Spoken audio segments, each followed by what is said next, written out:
una oralidad que danza de 24 horas de Curiti, ¿sí? ¿Así se pronuncia? Curiti. Joyuriti.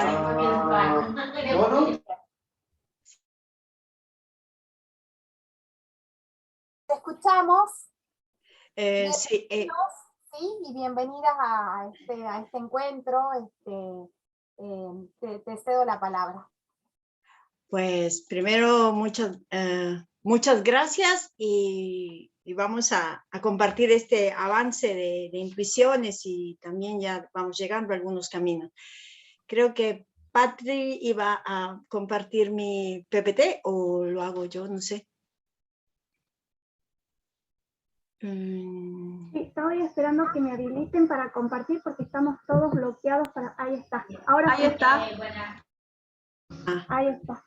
Ahora te comparto la pantalla aquí. Bien, muchas gracias. Dame un segundo. A ver si lo puedo ver. Sí, dame un segundo, ahora sí. Eso. Ahí está. Bueno, entonces, primero gracias a este espacio del Congreso, desde Madrid, pero con el corazón en nuestro continente y en todas las oralidades que transitan y seguiremos transitando.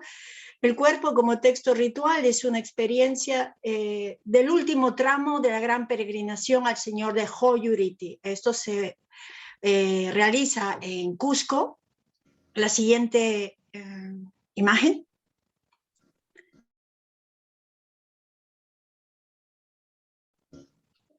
Entonces se realiza en el Cusco y esto es lo que más o menos conocemos como Joyuriti.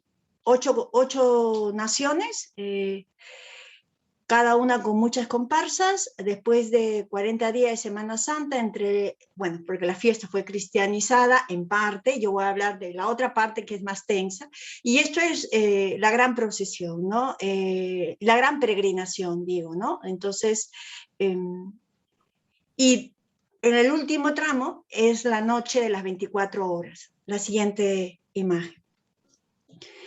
Entonces está en la zona muy importante porque no es la parte turística necesariamente, sino está justo alejada en la zona entre Paucartambo y Picanchi, que colinda con la llanura amazónica. Esto es importante porque esta zona es tutelada por el Apu Ausangate, ¿no? Por los glaciares. La siguiente imagen. Al ser una zona liminal, pues es una zona, como dice Ricard, que el origen está en la búsqueda del origen del agua, de dónde empieza el agua, de las comunidades amazónicas, ¿no? Como la comunidad Quero, si algunos pues también lo han escuchado, es muy famosa. Los participantes es el Consejo de Naciones y las naciones pues son 8. Y en esas naciones, que es Quispicanchi, está mi comparsa Capacoya, señor de Joyuriti. Y lo lindo de esta foto que están ahí es que como todo Yanantin, los Capacoya están como con sombrero, con guajoyos blancos, y hay unos que tienen plumas, ¿no? Esos no son, vamos a decir, como oficialmente parte de la comparsa, pero van juntos, porque ellos son del otro pueblo de Urcuspampa, y ellos, aunque danzan, ellos son de Huayrichunchos, que es la danza más antigua de toda la peregrinación, sin embargo, siempre van juntos, y eso es importante. Yo voy a trabajar la parte de la caminata de los Capacoy, la siguiente. Entonces, si la peregrinación, como ven en la imagen, pueden ver aquí la mano derecha para mí, todas esas crucecitas rojas que serían las antiguas zapachetas con las cruces de camino, hasta el santuario. En el santuario es donde se han organizado, se han estudiado y se han organizado muchas investigaciones y hay una rica investigación en los últimos 50 años. Sin embargo, la ruta que yo estoy proponiendo como el cuerpo y el texto ritual es la que ven ustedes está marcado en verde, ¿no? Y efectivamente eso dura todo un día, del martes, vamos a decir como oficialmente dura un día, pero cuando le preguntas a los danzantes cuándo empieza, te van a decir a los 12 años, ya en marzo. Entonces eso también es muy importante como texto, ¿no? Y entonces, y las paradas que se hacen, pues son antiguas Zapacheto. Si bien la procesión de 24 horas tiene como objetivo regresar aquí abajo, al pueblo de Tayancani, que está en la parte inferior, al señor de Tayancani, ha subido al santuario y va a bajar, y la procesión pertenecería dentro de los ritos que llaman de la iglesia, controlados por la hermandad. Sin embargo, al ser una caminata, entonces tienen otras libertades y manifiestan otro tipo de diálogo, que fácilmente puedes confundirlo con, yo creo que sincretismo es demasiado fácil, es una palabra muy, muy estrecha para lo que pasa allí, pero entonces, solamente 2 naciones hacen esta peregrinación y yo he acompañado primero como peregrina y luego aprendiendo 7 años consecutivos hasta antes de la pandemia. La siguiente, por favor. Cuando alguien dice Joyuriti, inmediatamente esto es la identificación. Esto es mis capas coya, mis hermanos bailando en el atrio antes de subir. Pero yo voy a hablar de esto otro, la siguiente. Voy a hablar de esos mismos seres, pero caminando. Que esto me parece importante, ¿por qué? Porque ya no es la danza como la danza de tal cual la coreografía dada, sino ya es un cuerpo que ha pasado por el santuario desde que han subido en las comunidades, han pasado casi 4 días, y en el retorno, ya vestidos ya de ellos también, porque lo otro también son ellos, todos aquí en el jepe, en el bulto, en el equipaje que llevan ahí detrás de las espaldas, ahí llevan sus trajes, los coyas o los pablos. Solamente el que tiene plumas aquí es la cruz del señor de Tayancani. Y esto me parece importante, porque lo que propongo es que el cuerpo, ¿qué cuerpo, no? Entonces, en la oralidad, creo que a mí la invitación que me hizo también a partir del encuentro con Florencia es como, la oralidad todavía es mucho más sospechosa todavía hablar del cuerpo dentro de la oralidad, ¿no? Como vamos a volvernos más sospechosos porque la realidad es mucho más rica también, por lo mismo que sospechosa. Podría usar, y he usado en el marco teórico, obviamente la antropología de Víctor Turner, el cuerpo, el sujeto del ritual, o el concepto del embodiment de Bourdieu, y entonces cómo este cuerpo es el sujeto de la cultura, o el cuerpo como metáfora de Le Breton, o desde precisamente Taylor y la teoría del performance. Esto es como, hay que estar, pero no, eso no es suficiente para entrar a preguntarse por el cuerpo. Entonces mi pregunta primera, ¿cuál es el contexto de este cuerpo, del cuerpo andino en esta ritualidad, en este camino, ¿no? Y lo primero que nos viene como trabajo de oralidades es que este cuerpo fue impuesto la escritura. Y en el siglo XVI, o sea, hay que recordar que reducción, ¿no? Y extirpación era formatear precisamente el disciplinamiento de estos cuerpos, por lo tanto también tal vez de sus textos, usando pues la teoría de Foucault, ¿no?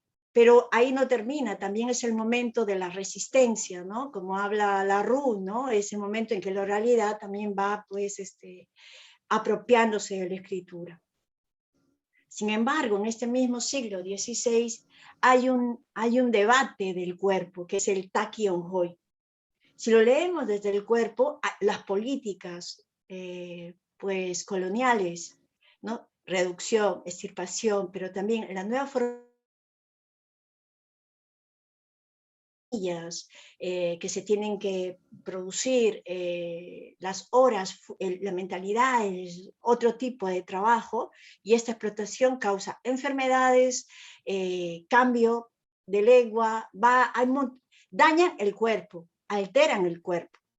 Y creo que eso es importante para mí, aunque eso se originó en Ayacucho, precisamente la vuelta, el llamado a las al panteón andino de esta zona ayacuchana. Sin embargo, creo que el Taqui Ongoy nos inspira porque es una manera ritual y del cuerpo que vuelve a hablarnos en esta peregrinación. Y es pragmático, se hace evidente, es en un lugar. Y entonces, sabemos que el Taqui es el género, como decía ya Millones, que es, claro, un género de representación prehispánico. No lo voy a vincular al teatro porque, aunque eso sería otro trabajo, el teatro está enmarcado en cuanto al ser humano como centro de la representación. Esto será ellos y los apus en la Pachamama están ejecutando este rito. Siguiente, por favor. Entonces, la mirada de la literatura oral y la escrita es la vuelta a mirarnos quién produce esto. O sea, creo que ahí nos jala, o sea, los estudios culturales nos ayudan, pero también en el trabajo esto de preguntarme, ¿no? ¿Dónde está el texto? Ese texto que danza, que camina, que canta, que come, que no necesariamente, está, en todo caso, está vestido de otra manera ya después de haber subido al santuario. Pero en esta noche, ¿qué pasa? La danza que no es posible de expresarla, es un texto como el texto artístico que nos dice Bakhtin, no podemos desentrañarla del todo. Y esto me parece muy importante cuando uno sabe como el límite de cosas a las que puede llegar, preguntarse cuando uno intenta explicarse. Y también de esta manera como ellos te dan sus relatos en un tiempo de pandemia, que ya son 2 años, que no se sube. Bueno, se ha subido a Joyuriti ya en este último año, pero no como comparsa, bueno, como comparsa sí, pero no como nación. Por lo tanto, el ritual andino es una sensibilidad desde el cuerpo, es un texto que hay una manera de haberse formado en esto, que asume el movimiento como integración de espacios y de otros mundos, ¿no? El siguiente, por favor.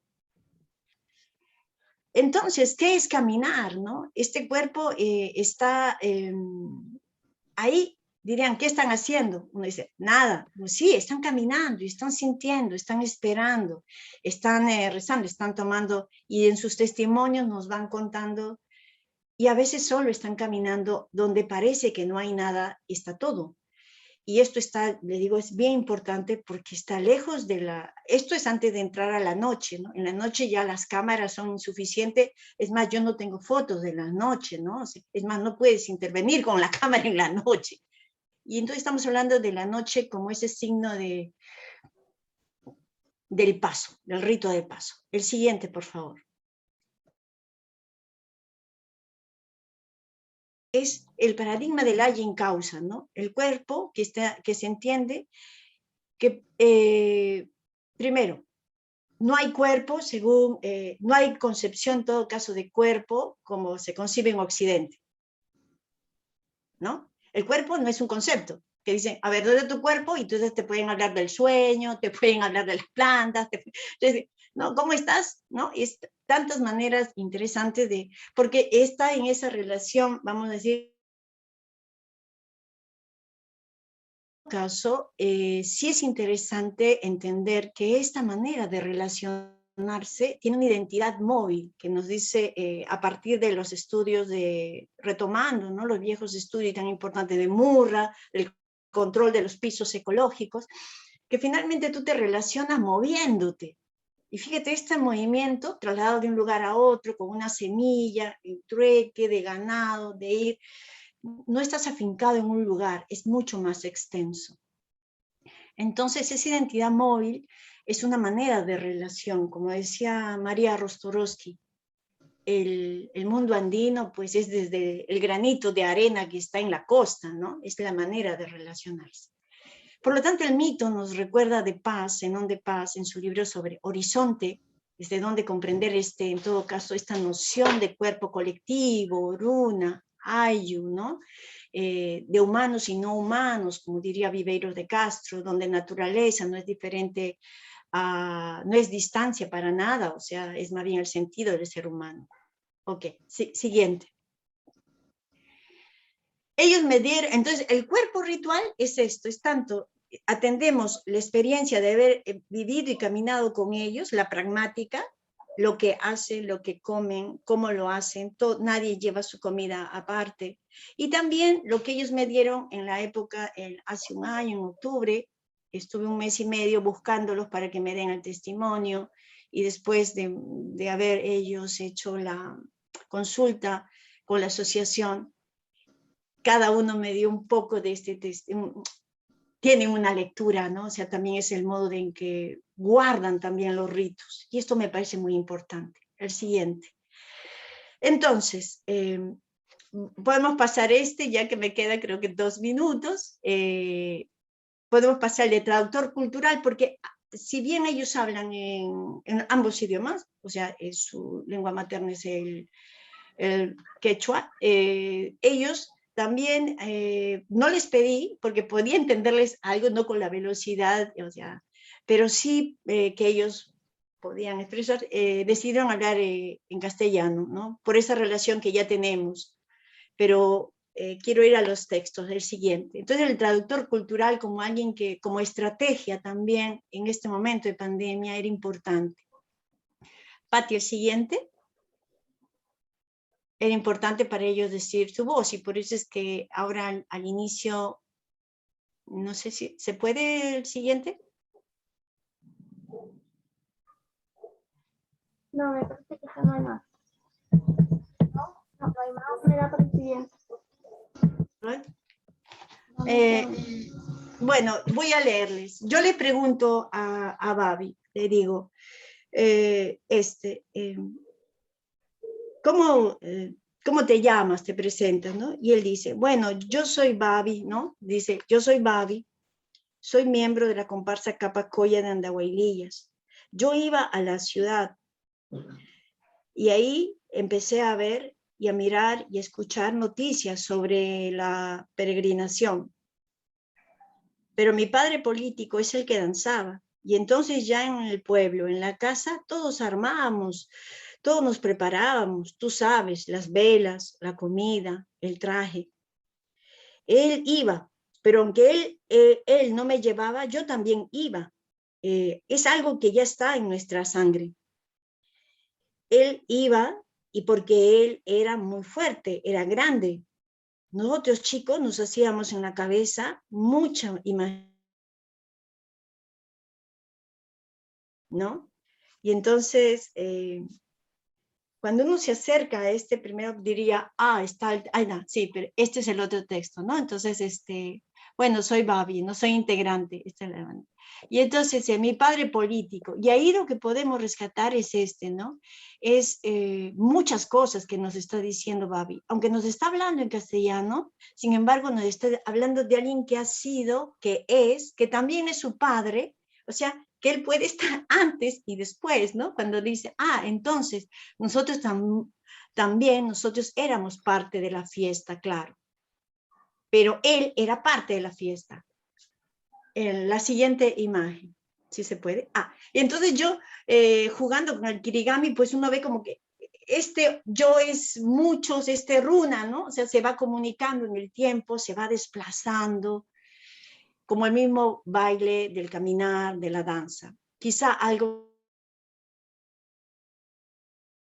que siempre estuvo en nosotros. Entonces, creo que acercarse al texto ritual nos pone primero a considerar el cuerpo con su historia, pero también con estas otras maneras en que se siguen pensando, se siguen creando, y en este tiempo sobre todo, no solamente la conquista, el empoderamiento frente a la escritura, sino también considerar desde los trabajos de oralidad, pues cómo también nuestras danzas ahí nos siguen contando historias.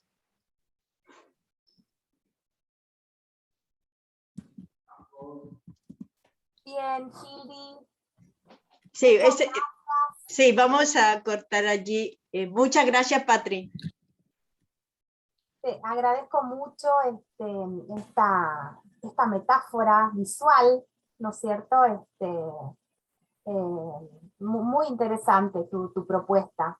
Bueno, al principio no lo dije, por ahí lo digo ahora. Sería bueno que dejemos un tiempo al final de las exposiciones para las posibles preguntas y el diálogo. ¿Les parece? Ahora pasaríamos a la siguiente ponencia. No sé si ya entró Vanessa o no pudo entrar.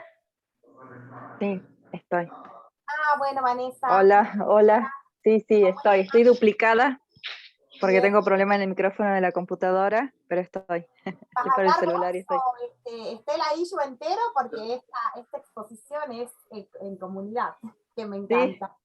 Sí, está Patricio Ah, bien. y está Perfecto. Omar.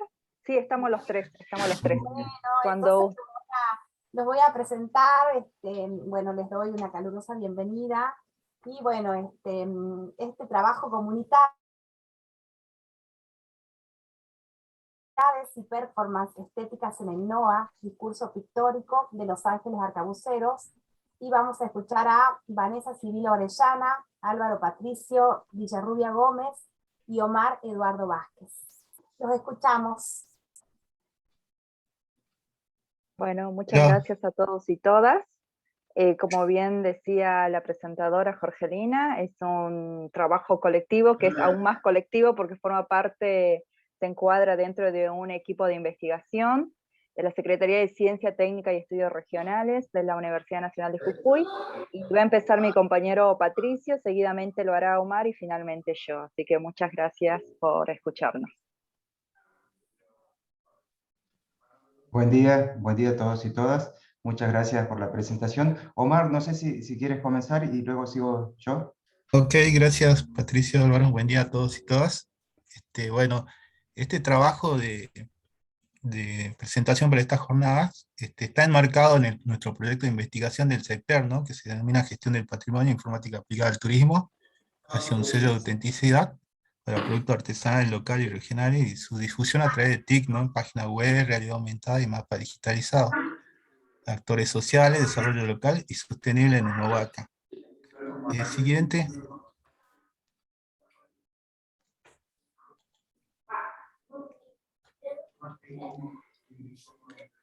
Bueno, como le decías, es un trabajo interdisciplinar, ¿no? Este abordaje que hacemos, in situ ahí en la localidad de Uquía, está integrado por docentes investigadores, bueno, la doctora Vanessa Sibila Orellana y Álvaro Patricio Villarrubia Gómez son nuestro director y codirector. Luego también hay estudiantes de turismo, ¿no? Están varios alumnos ahí de la carrera de turismo de Humahuaca. También colaboran con nosotros con la cooperativa Sasacuy, con artesanos ahí como Mariela Cazón. También tenemos a Oscar Escalante, que es artesano y estudiante también de la carrera de turismo, y luego también lo integramos, en mi caso graduados de comunicación, ¿no? Compañeros como Nelson Rivero, bueno, en mi caso Omar Vázquez, la licenciada Daniela Serpa, Gustavo Martínez y María de la Ugarte. También colaboran con nosotros, responsable de turismo y cultura de Uquía, ¿no? El señor Gustavo Sánchez. Siguiente.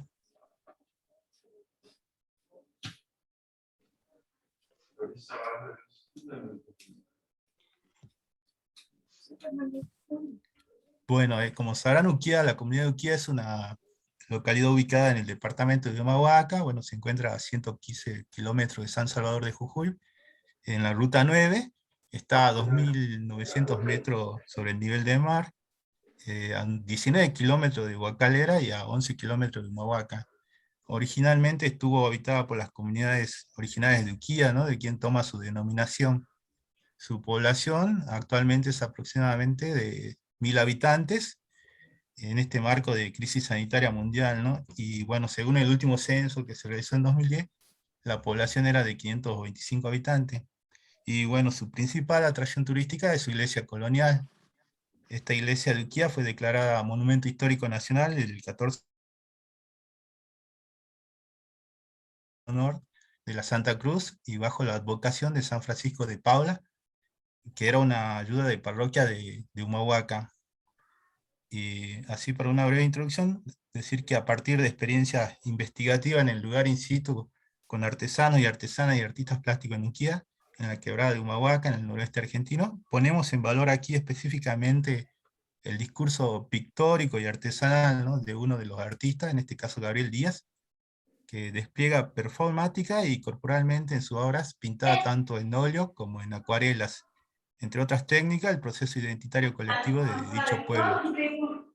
Tal proceso está vinculado con la agricultura, artesanía, religiosidad y diferentes aspectos vitales en el diálogo con los ángeles arcabuceros, obra pictórica de esta escuela cusqueña del siglo XVII, que se encuentra en la parroquia de esta comunidad. Bueno, a continuación va a proseguir mi compañero Álvaro. Bien, muchas gracias, Omar. Y bueno, luego de esta breve contextualización, ¿no?, del espacio, parece que hay un micrófono. Bueno, luego de la breve contextualización, ¿no?, del espacio donde se está desarrollando esta investigación, decirles también que bueno, la universidad, la UNJU, la Universidad Nacional de Jujuy, llega en el año 2018 a esta región, ¿no?, a Humahuaca, específicamente con la expansión académica Humahuaca y la licenciatura en turismo, y de ahí comenzamos con este trabajo de investigaciones de acuerdo a las demandas, ¿no?, de la sociedad y de las comunidades particularmente. En función de este proyecto de investigación, nosotros, bueno, empezamos a trabajar el patrimonio de Uquía y en vinculación con lo que es el turismo, ¿no?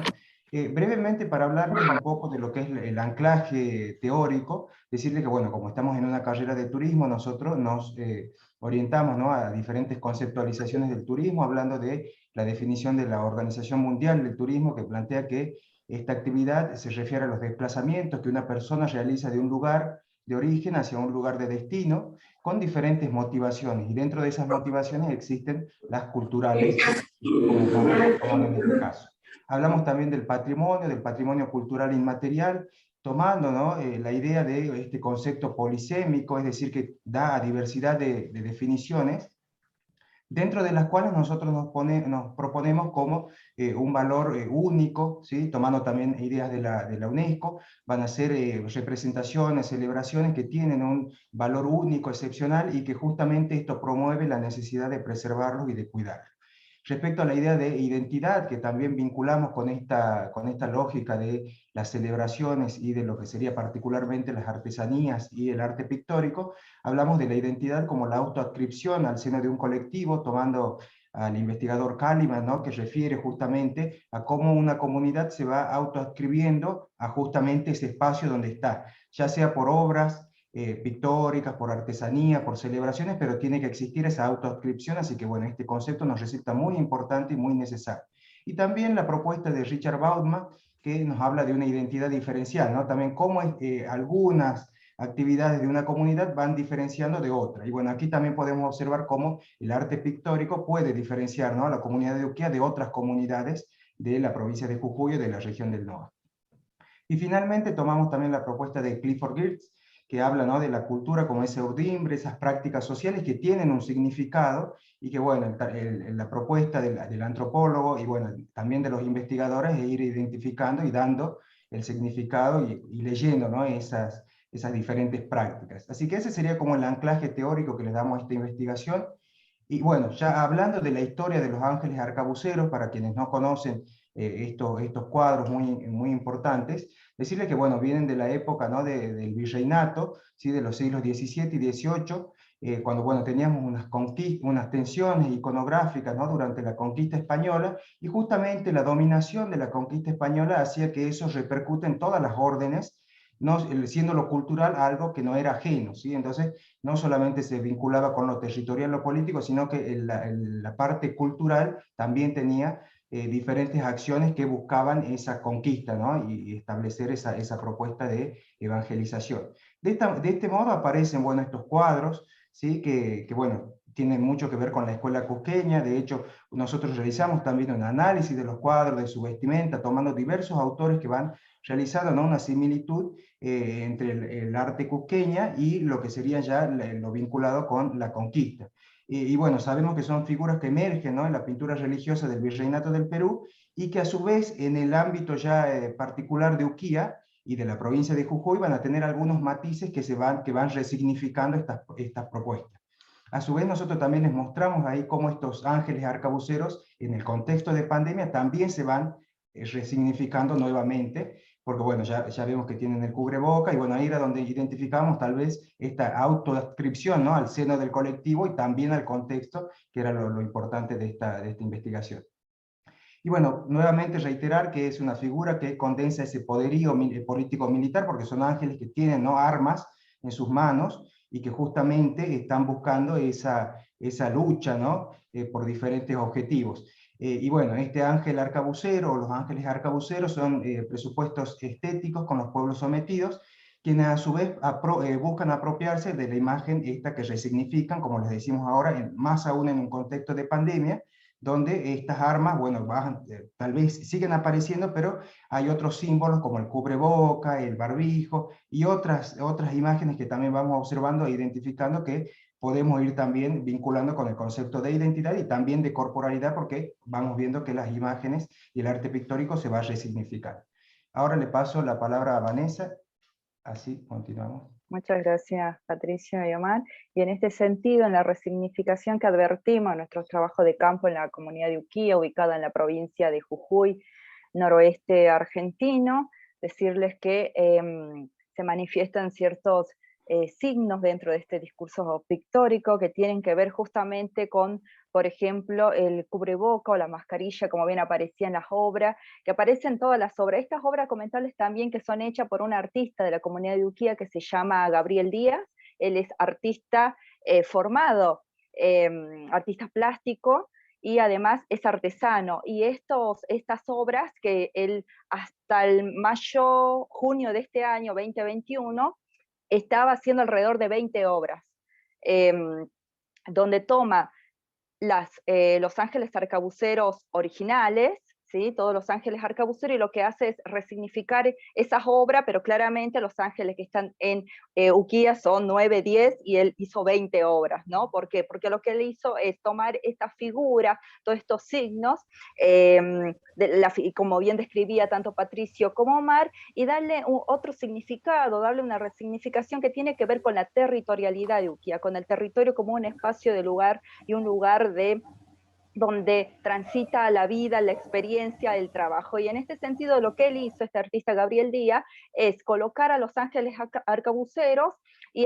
esparcirlo en toda la territorialidad de Uquía. Entonces aparecen en la iglesia, aparecen en la escuela, aparecen en algún espacio de siembra y cosecha, porque tengamos en cuenta que el 70% de la comunidad de Uquía se dedica a la artesanía y además a la actividad agrícola, familiar, y también al turismo. De hecho, ellos tienen una asociación de turismo sostenible, entre toda la comunidad conformaron esta asociación de turismo sostenible, contrario a lo que sería el turismo masivo, que se ve en Quebrada de Humahuaca, que esta comunidad, por una cuestión de carga perceptual psicológica, no admite de algún modo el turismo masivo, sino el turismo sostenible. Ese sería otro tema, ¿no?, hablar del turismo sostenible en nuestras pequeñas comunidades del norte argentino. Y en este sentido, entender que el discurso en términos de Bakhtin, ¿no?, como un diálogo que entabla otro diálogo con otros discursos. Aquí aparece el discurso político, el discurso identitario, el discurso cultural, el discurso turístico, el discurso patrimonial a su vez, en estas obras pictóricas. El ambiente, como bien decimos, Uquía no puede pensarse sin la cuestión ambiental. Hay una cuestión de, cuando decía del turismo sostenible, que desde ya vendría a ser otra ponencia, es porque ellos tienen un fuerte valor, le ponen fuerte énfasis, un gran énfasis a los elementos naturales, ¿no? Cuando hablo de naturales, hablo de la naturaleza, ¿no? Esencialmente la naturaleza como Quebrada de las Señoritas y otros aspectos en los cuales ellos no quieren que estos espacios, estos paisajes naturales se degraden como si sucede en otras comunidades. Por lo tanto, estos aspectos de ambiente y territorio siempre gravitan en el discurso pictórico, porque los ángeles están esparcidos en esos espacios, en toda la territorialidad de Uquía, y también de algún modo como cuidando o resguardando el paisaje natural y cultural de la comunidad de Uquía. Y aquí traerles también una lectura a partir de la propuesta de Verón, de Liceo Verón.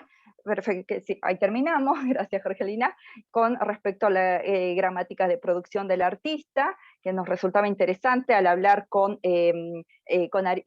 Gabriel Díaz acerca de cómo justamente produce, ¿no?, estas obras, siendo él un artista formado y además artesano de la comunidad, bueno, advertimos que hay un empleo de la simultaneidad del espacio para sintetizar distintos elementos de la sucesividad de la historia localizada en un punto temporal. La pandemia anclada a un contexto colonial, en primera instancia. Luego, un manejo de la superposición de planos como estrategia de representación espacial de la simultaneidad temporal, que supone el entrecruzamiento de distintos ejes en una dinámica particular de interrelación entre tiempo y espacio. Y finalmente sobresale asimismo el uso de signos indiciales, tales como la vestimenta de los ángeles arcabuceros, que actualmente introducen el cubreboca como marca temporal que permite reconocer el ingreso de la dimensión de la sucesión histórica en el punto temporal del cuadro. Claramente habría que también ver los cuadros, ¿no?, para hacer este análisis.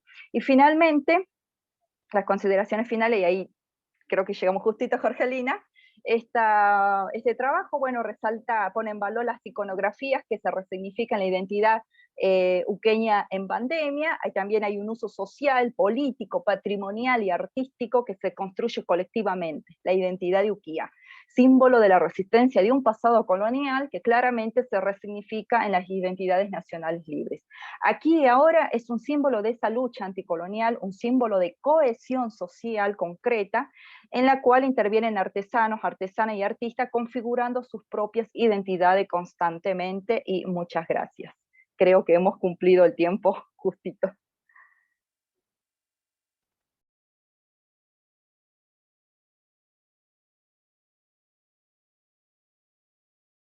Muchas gracias. Gracias. ¿Está silenciada, Jorgelina?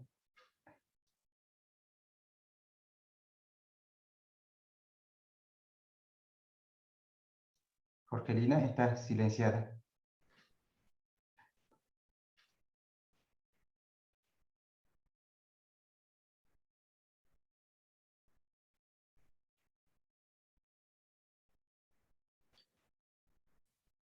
Hola, ¿ahí me escuchan? Sí. Perfecto, no podía activar mi Sí. micrófono, perdón. Vanessa, excelente la issue con el tiempo, perfecto. Bueno, muchas gracias. Muy interesante la exposición, la propuesta de ustedes. Vamos a dejar el diálogo para el final y las preguntas. Y bueno, en este transitar de lugares y de espacios, vamos a seguir en Uquía. Ahora del pueblo de Uquía nos trasladamos a la parte trasera, podríamos decir, de la fisonomía de Uquía, al Cerro Blanco, que es donde justamente están los diablos en la época del carnaval, ¿sí? Y bueno, acá tengo que presentar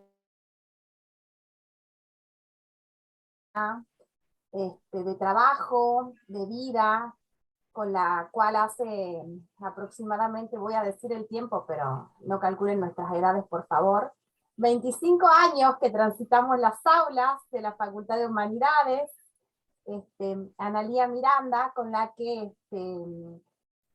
osamos en trabajar, ¿sí? La bajada de los diablos, y voy a exponer el título de la ponencia. La bajada de los diablos de Uquía, la construcción de un patrimonio cultural andino moderno, ¿sí? Así que bueno, va a comenzar Analía y después voy a seguir yo. Muchas gracias. Bueno, gracias, Jorgelina. ¿Me escuchan? Sí, ya está. Bueno, nosotros con Jorgelina pensamos en trabajar, nos interesó trabajar esta digamos, esta muestra, ¿no?, danzante de la bajada de los diablos, porque sospechamos que en esa bajada hay la construcción, o se hace evidente la construcción de una andinización contemporánea, o de un mundo andino contemporáneo, una simbiosis, una mezcla de elementos andinos de tiempos anteriores, con elementos modernos, con elementos actuales, que nos permiten construir ese mundo andino, contemporáneo. Bien, hablar de la diablada, estoy mirando hacia acá porque tengo aquí en mi máquina, no tengo en el papel, así que Hablar de la diablada nos remite automática y memoriosamente a la cadencia de un baile, sus melodías y vestuario característicos, pero también a una significación histórica y cultural cuyo principal protagonista aparece de manera coincidente con la humanidad, migrando por Occidente y Oriente, alimentando a su alrededor el surgimiento de innumerables leyendas. El término diablada refiere un conjunto, un colectivo mixturado genéricamente que acuña la espontaneidad de una civilización milenaria. Fueron los Urus que, en su antiquísima cosmovisión, conservaron la mística figura de Wari, representando la vicuña, el animal sagrado en máscaras y vestimentas de autóctonas referencias. Luego fue la acción colonialista de imposición del catolicismo que motivó la simbiosis del antiguo danzarín y el ingreso en el pensamiento de los nativos de la figura del diablo occidental, Satanás, Belcebú. Esta transfiguración se extendió posteriormente a la actividad minera, pues en la explotación de la plata, los mitallos fueron condicionados a construir una imagen del protector al fondo de las minas. De esta manera, aquel demonio occidental pasó a denominarse tío de la mina como la síntesis de dos culturas y apareció conjuntamente la Virgen del Socavón. La diablada entonces surgió como una forma de rememoración de la divinidad protectora de las profundidades y como una manifestación genuina de agradecimiento a la Madre Tierra, presentificada con la Virgen del Socavón, y cuya devoción y culto estimuló las más creativas innovaciones en la danza, la indumentaria, música y personal. Hecha esta introducción, y aunque no pretendemos delinear una genealogía, creemos que es importante dilucidar el concepto de diablo, o mejor dicho, cómo identificar al personaje que forma parte de esta manifestación cultural y festiva. ¿Quién o qué es el diablo? Recordemos que en la Biblia se designa con el nombre de demonios a los ángeles malos o caídos, llámense en espíritu de las tinieblas, potestades de las tinieblas, es decir, del pecado, pues en el lenguaje de la Escritura el pecado se representa bajo el símbolo de las tinieblas. Veamos un poco la fisonomía de este personaje y el recorrido de sus varias metamorfosis que están sustentadas por narraciones de carácter mitológico y por la versión que la religión católica quiere validar.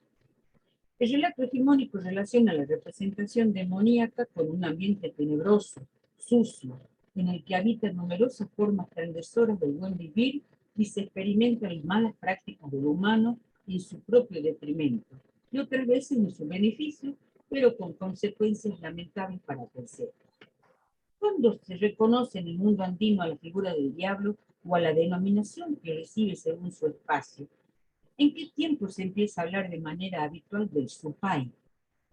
El primer cronista del mundo andino, Felipe Guamán Poma de Ayala, pone en relación con el supay con los agüeros, hechiceros y en general con situaciones de infortunio, adversidad, enfermedad y muerte, así como su relación con sus mundos oscuros emparentados con maldiciones, actos de brujería y las malas señales. Los habitantes del espacio andino se refieren a la convivencia cotidiana con fuerzas no humanas llamadas diablos, supay, sacras o tíos, lo que significa una pluralidad de designaciones, pero también una diversidad de diablos que se instalan en espacios y tiempos particulares, estableciendo vínculos que muchas veces supera el temor o el sometimiento. En este caso, a los que haremos referencia en esta exposición se vinculan con la fiesta y la picardía, pero al mismo tiempo con el ritual y la celebración. La fiesta del carnaval en Jujuy patentiza una comunidad que resignifica una historia y una cultura, desde la contemporaneidad. Los diablos aparecen de repente y descienden desde lo alto, remedando a seres angelicales que llegan desde el cielo. Pues si bien los asistentes ya están enfiestados, será el desentierro lo que dará inicio al carnaval, que durante 9 días y 9 noches, en cuyo marco se concreta la bajada de estos diablos. El primer sábado del carnaval, el pueblo de Urquía, al igual que el más recóndito espacio del Quebrada de Puna, esperan la celebración más importante del lugar. Y esta tradición se remonta al año 1942, cuando solamente había 3 o 4 comparsas y el escenario natural era el Cerro Blanco. Sostiene el señor Lucho Uro: el carnaval de Urquía nació al día siguiente del que yo nací, en 1942, y nuestro primer disfrazado se llamaba Anastasio Manuel Mejía. Las mujeres también participaban, se disfrazaban de gitanas con polleras largas, todos bien vestidos. Ya no existe esa, o así tal cual como había surgido en el año 1942, ya no se lo ve. Del mismo modo, otro testimonio señala que las comparsas no eran tanto como existen ahora y toda la celebración era distinta. De tal modo, cuenta la historia que la fiesta popular se realizaba principalmente en Humahuaca, y que luego se fueron instalando en los alrededores, pues Urquía pertenece al departamento de Humahuaca, siendo en esa época un lugar de fincas con grandes extensiones de terreno pertenecientes a familias tradicionales que realizaban las tradicionales invitaciones. Cada día del carnaval una familia invitaba a su casa a todo el pueblo.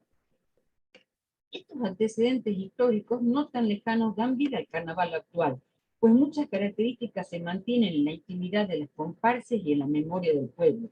También es evidente que en nuestra región los rituales carnavaleros coinciden con la época de cosecha, y es entonces que podemos hablar de dos calendarios convivientes, el católico y el indígena coincidente con el ciclo agrícola. Queremos hacer una breve reseña de la diablada en cuanto a un origen prehispánico, un origen asociado a la fe católica y situarla en su existencia presente y contemporánea.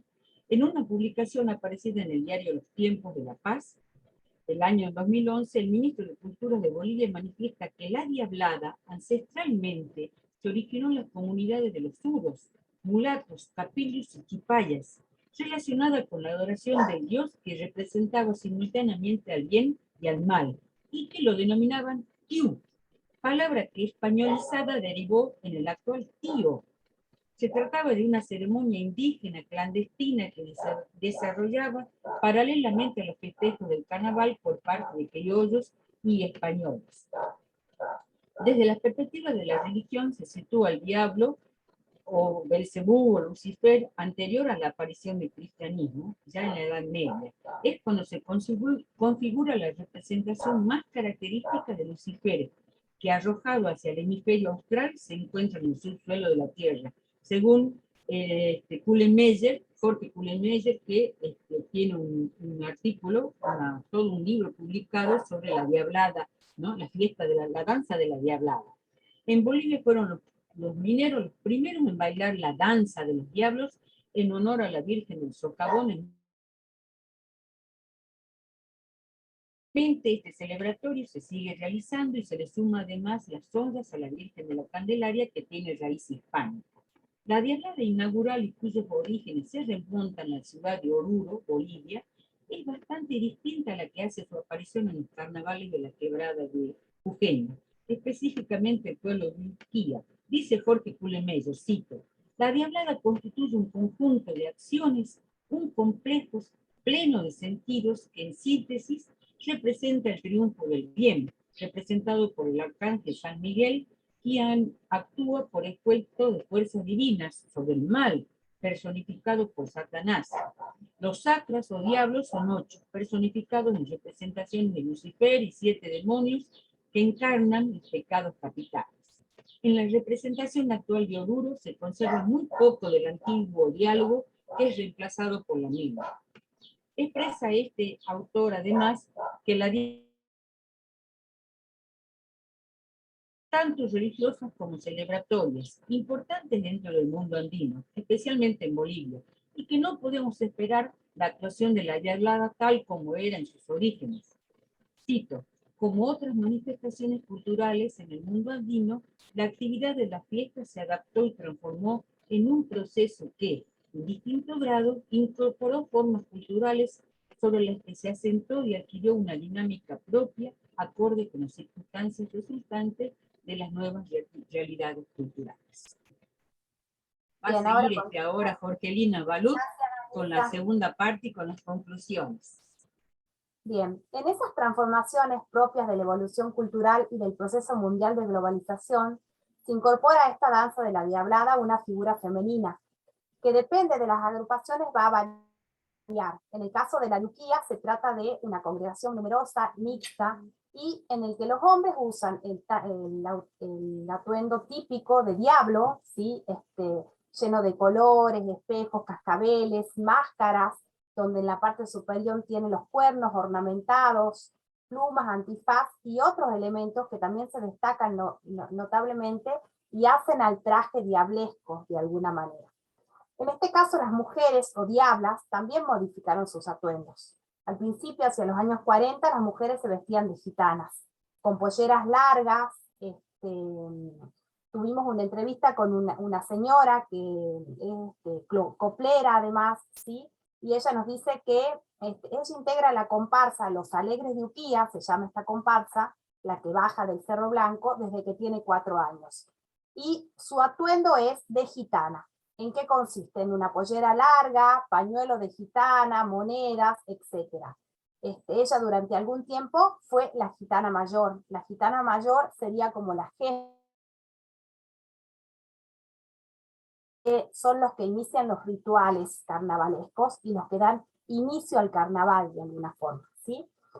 Bueno, en la actualidad las diablas jóvenes suelen presentarse con el pelo suelto, muy pocas llevan máscaras, pero sí llevan antifaces bordados con lentejuelas, en el que se incorporan cuernos también. Las polleras son cortas, del tipo de bailarina de saya, y también ornamentadas con lentejuelas, canutillos, plumas, espejitos, etc. Conviven estos dos tipos de atuendos, ¿sí? Bien. En el caso de los diablos particularmente, ¿sí? Los de Uquía no llevan cola. Generalmente los diablos son representados, sobre todo los de la Quebrada y Puna, con una cola larga de tela, ¿sí? Bueno, en el caso de los de Uquía, llevan un trenzado que consiste en una tira de cuero entrelazada, tiene que estar bendecido, ¿sí? Y tiene la función de incitar a los participantes para unirse a la fiesta, animar al baile, apaciguar el desenfreno. También tiene la función de abrir paso entre las rondas de baile, etcétera. Bien. A diferencia de otros diablos de Quebrada y Puna, cuyos trajes llevan incorporada la cola larga, los de Uquía portan esto que se denomina el trenzado. ¿Y por qué esto es importante? Porque justamente esto también se vincula con el origen.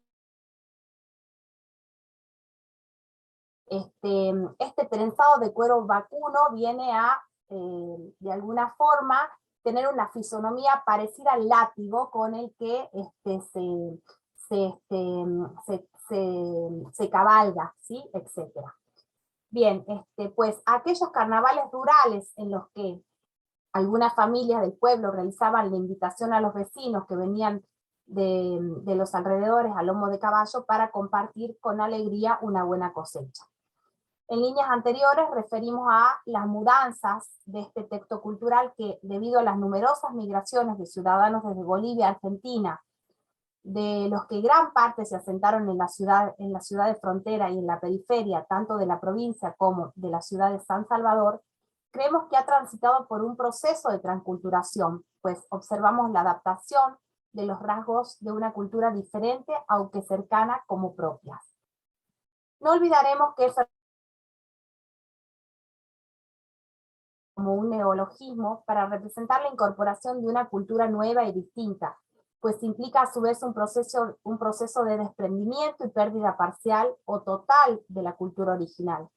Esto transcurre principalmente en América Latina, durante y después de la colonización. En la actualidad, la diablada, originalmente conocida o expuesta como una celebración o ritual en el universo andino, se ha restringido a una teatralización, marcada fuertemente por la puesta en acto, o sea, por la performance, presentación o puesta en escena, y en este caso ante una multitudinaria audiencia que se une al espectáculo, y así lo entendemos y compartimos según las expresiones de Diana Taylor. La danza de los diablos, que tiene su presentación el sábado de desentierro del carnaval, se ha transformado en una gran fiesta, acompañado de comidas y bebidas diversas, y convoca principalmente al turismo local, nacional como extranjero. Y un aspecto notable de este espectáculo es el espacio o el escenario donde tiene lugar esta representación. Recordaremos que el ordenamiento del espacio andino tiene 3 niveles. Arriba, el de aquí, el de arriba, el de aquí y el subterráneo. Y en este último es el que se vincula con la figura del diablo, que siempre se relaciona con los socavones. Es el espacio de abajo, de donde se saca el diablo, el primer sábado. Centro de la representación se sitúa en la elevación de uno de los cerros característicos de Uquía, que se denomina el Cerro Blanco. Desde allí se produce la bajada, al lugar donde se concentran los espectadores participantes. Es factible interpretar que la diablada viene del espacio de arriba, que es un espacio de poder, pero también desconocido, y desciende al mundo donde están los vivos, donde está el pueblo, al mundo de la contemporaneidad, donde se presentifica un antiguo ritual. En este apartado tomaremos la categoría andina de Yanantín, como postula Mauro Mamani Macero. Esta categoría ordena el universo andino, ¿sí? El Yanantín constituye una dualidad. Es este formato de apar o de apares lo que logra de alguna manera el equilibrio, y voy a tomar una cita donde Mauro Mamani también cita Arguedas. ¿Sí? En realidad la cita es de Arguedas, está tomada en un texto de Mauro. El saber y el proceder está articulado por esta dualidad, que se opone y complementa como lo Anak, alto, y lo Urim, bajo. De esta manera existen pueblos de lo alto y lo bajo, o la división de un mismo pueblo entre el Anak y el Urim, como el encuentro de los dos zorros de Guarochirí. Mientras dormía vino un zorro de la parte alta, y vino también otro zorro de la parte baja. Ambos se encontraron, el zorro de la sierra y el zorro de la costa. Este encuentro de dos espacios es el encuentro de dos memorias que ejecutan la complementación, porque en los zorros está la memoria de ambos espacios. En ellos está el saber. Su encuentro produce el yachay, saber, que será utilizado para restablecer el orden alterado en sus espacios. En esta representación de la diablada coparticipada con el pueblo de Uquía se hacen evidentes algunas características andinas que fueron incorporando al ser un espacio próximo, un espacio próximo a la frontera. Como por ejemplo la categoría de Tincuy, representada por el Cerro Blanco como centro vital. Y con respecto a esto, nuestros entrevistados nos manifiestan que cuando van descendiendo, ¿sí? El cerro los va chupando, los va empujando, revolcando, los participantes luchan con sus cuerpos, luchan con la potencia que tiene ese cerro en el descenso. Causai, lo que podemos interpretar como la cosa viviente o cosa viviente, ¿sí? Esta naturaleza viviente, digamos, este poder que tiene la naturaleza. El trabajo de la comparsa misma nos conduce al Aini, pues, voy a citar, es el principio de la reciprocidad, es el que rige la vida andina, es una práctica de su convivencia y su forma de existir. El Aini es un trabajo recíproco entre dos o más familias, como sostiene Mauro Mamani. Experiencia con la diablada de Uquía observamos elementos ajenos y propios, tanto antiguos como modernos, sagrados y profanos, que se traducen en el baile, la vestimenta y la manifestación de la naturaleza. Esta celebración se realiza con elementos diversos que funcionan como eslabones en la escenificación de una metáfora visual que conduce a la construcción permanente de un patrimonio cultural andino contemporáneo. Muchas gracias. Ahora, creo que nosotras nos pasamos de tiempo. Disculpen. Ahora voy a presentar a Luz Rueda. Con mucho cariño presento a Luz. Luz, ¿estás lista? Sí, profe, ahora presento la pantalla. Un momento. Luz fue nuestra alumna en la Cátedra de Literatura Latinoamericana. Además es profesora de danza, así que bueno, bienvenida Luz. Gracias, profe, muchas gracias. Luz nos va a hablar sobre discurso danzante, identidad, música y ritmo en los Andes. ¿Mm? Bueno, gracias por bienvenido a todos y a todas. Primero es un placer estar compartiendo con ustedes este grato momento y espacio. Así que bueno, voy a iniciar con la presentación de este trabajo que se denominó así, ¿no? Discurso danzante, identidad, música y ritmo en los Andes, en donde me propongo hacer una reflexión situada en torno a los procesos migratorios desde el cruce de distintas miradas que a su vez provienen de múltiples lugares. Entonces, a partir de las categorías sujeto y discurso migrante, y en contacto con las problemáticas que plantea Cintia Durán, una antropóloga y bailarina, en su texto La danza de las tijeras, continuidad dinámica y análoga de lo que sucede con ese cuerpo texto en otras danzas como lo son la saya y el caporal, danzas bolivianas que se encuentran fuertemente presentes en la comunidad quiteña, que es en donde resido.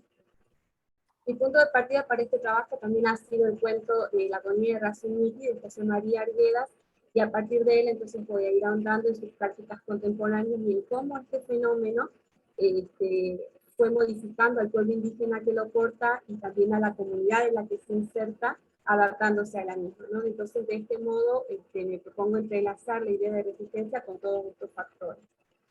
Como ya lo anunciaba Conejo Polar en relación a José María Arguedas, y leo acá un pedacito de uno de sus textos, su proyecto escritural ha generado la voluntad de conservar, reconstruir y o proyectar una visión andina que por mucho tiempo fue silenciada por pensamientos y políticas eurocéntricas. Ya para adentrarme en lo que es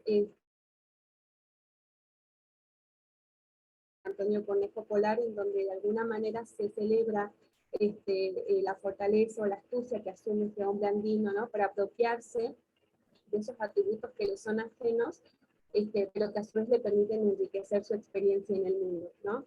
Se inaugura entonces con él un camino no de sustitución, sino de reposición de las privilegiadas categorías de indio y de mestizo por la figura del sujeto migrante.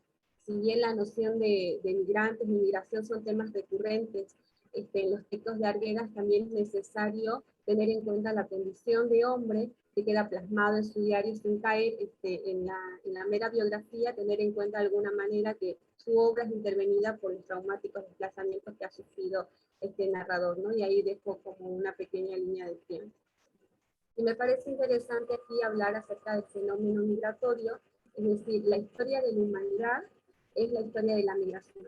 Todos los pueblos han migrado en algún momento y todos nosotros somos también potencialmente migrantes. Pero en cualquiera de los casos, la migración siempre ha sido emprender un camino sinuoso, que muchas veces es triste y desolador, pero también jubiloso y siempre ha existido, ¿no? Entonces, desde esta mirada creo pertinente hablar del rostro que ejerce estos desplazamientos, que es la figura del sujeto migrante. Reflexionar sobre un sujeto que marcha de un sitio a otro es también comprender que dentro de ese transitar va a ir adquiriendo un sinfín de experiencias que van a ir amalgamándose a las que ya venían incorporadas con él desde su lugar de origen, ¿no? Entonces, respecto a esto, Conejo Polar nos dice que el migrante estratifica. ¿Qué quiere decir eso? Que va a poner en capas acumulativas sus experiencias de vida y que no puede ni quiere fundirlas. ¿Por qué? Porque su naturaleza discontinua pone énfasis en esa múltiple diversidad de los tiempos,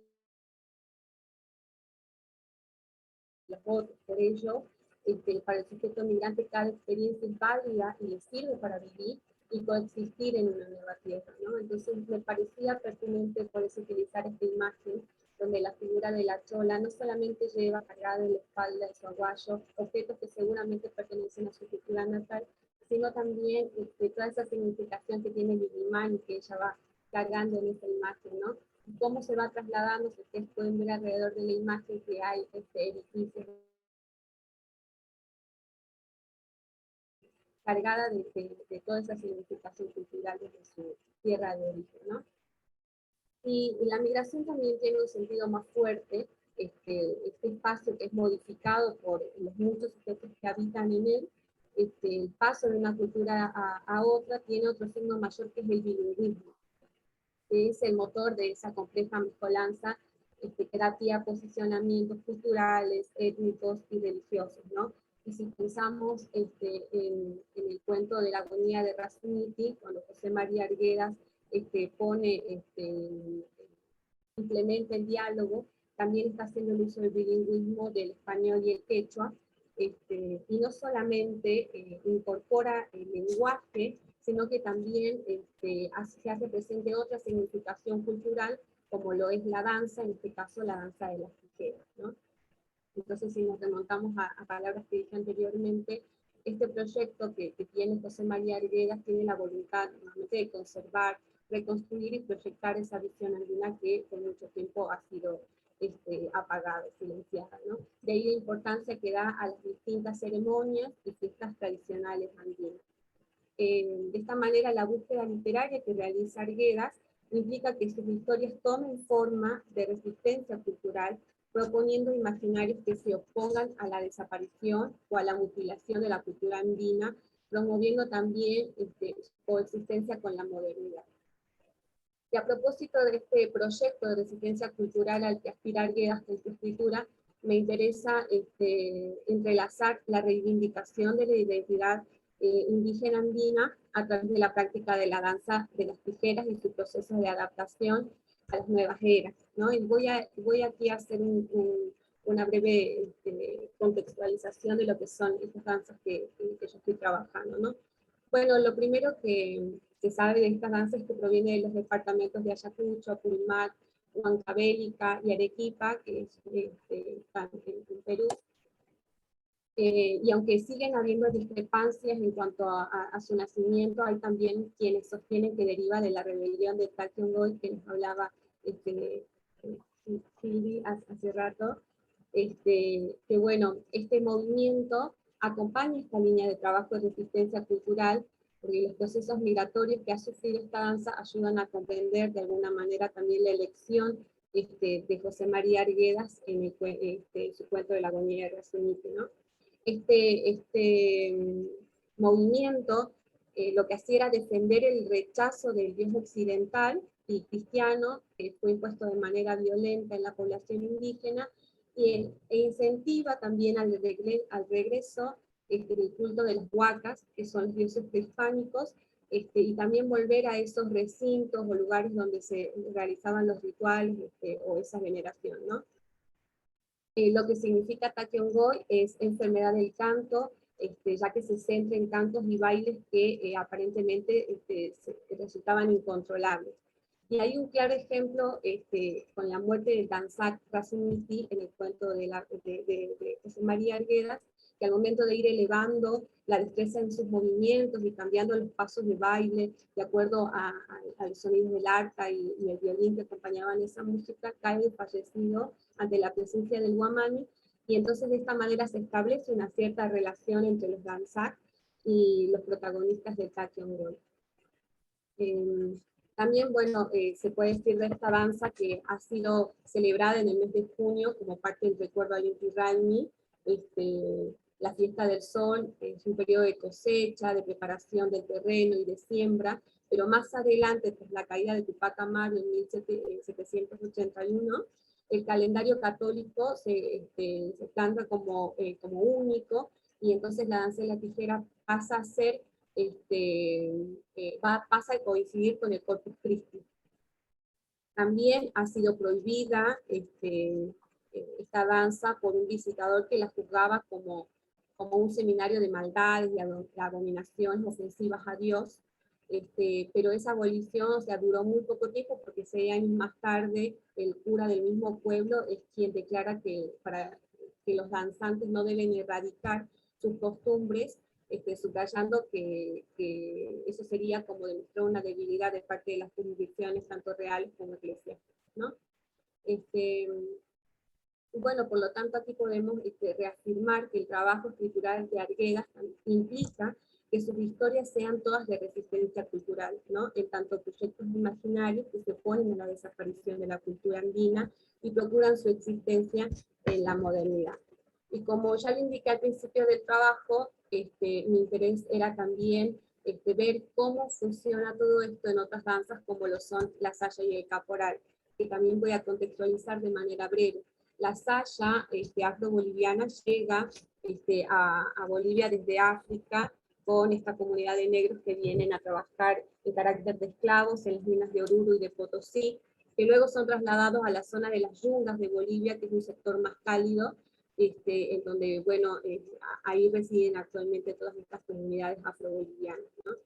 Se deja de bailar esta danza porque en un momento se plantea una ridiculización hacia el negro, entonces se la deja de bailar, pero años después, 20 años después, un grupo de jóvenes quieren representar esta danza ancestral en un acto de la escuela, y piden ayuda a las personas mayores para poder realizar esta representación, y nuevamente surge la saya afro-boliviana, ¿no? Y me gustaría aquí describirla desde la mirada de un afro-boliviano que nos dice que en su letra ellos reflejan el amor por el paisaje, reflejan la protesta social, la religión, los sentimientos, el diario vivir, y que esta danza tiene como fin la comunicación, ¿no? Es un instrumento de comunicación que resulta el mejor medio para transmitir los mensajes y que estos sean escuchados por otros.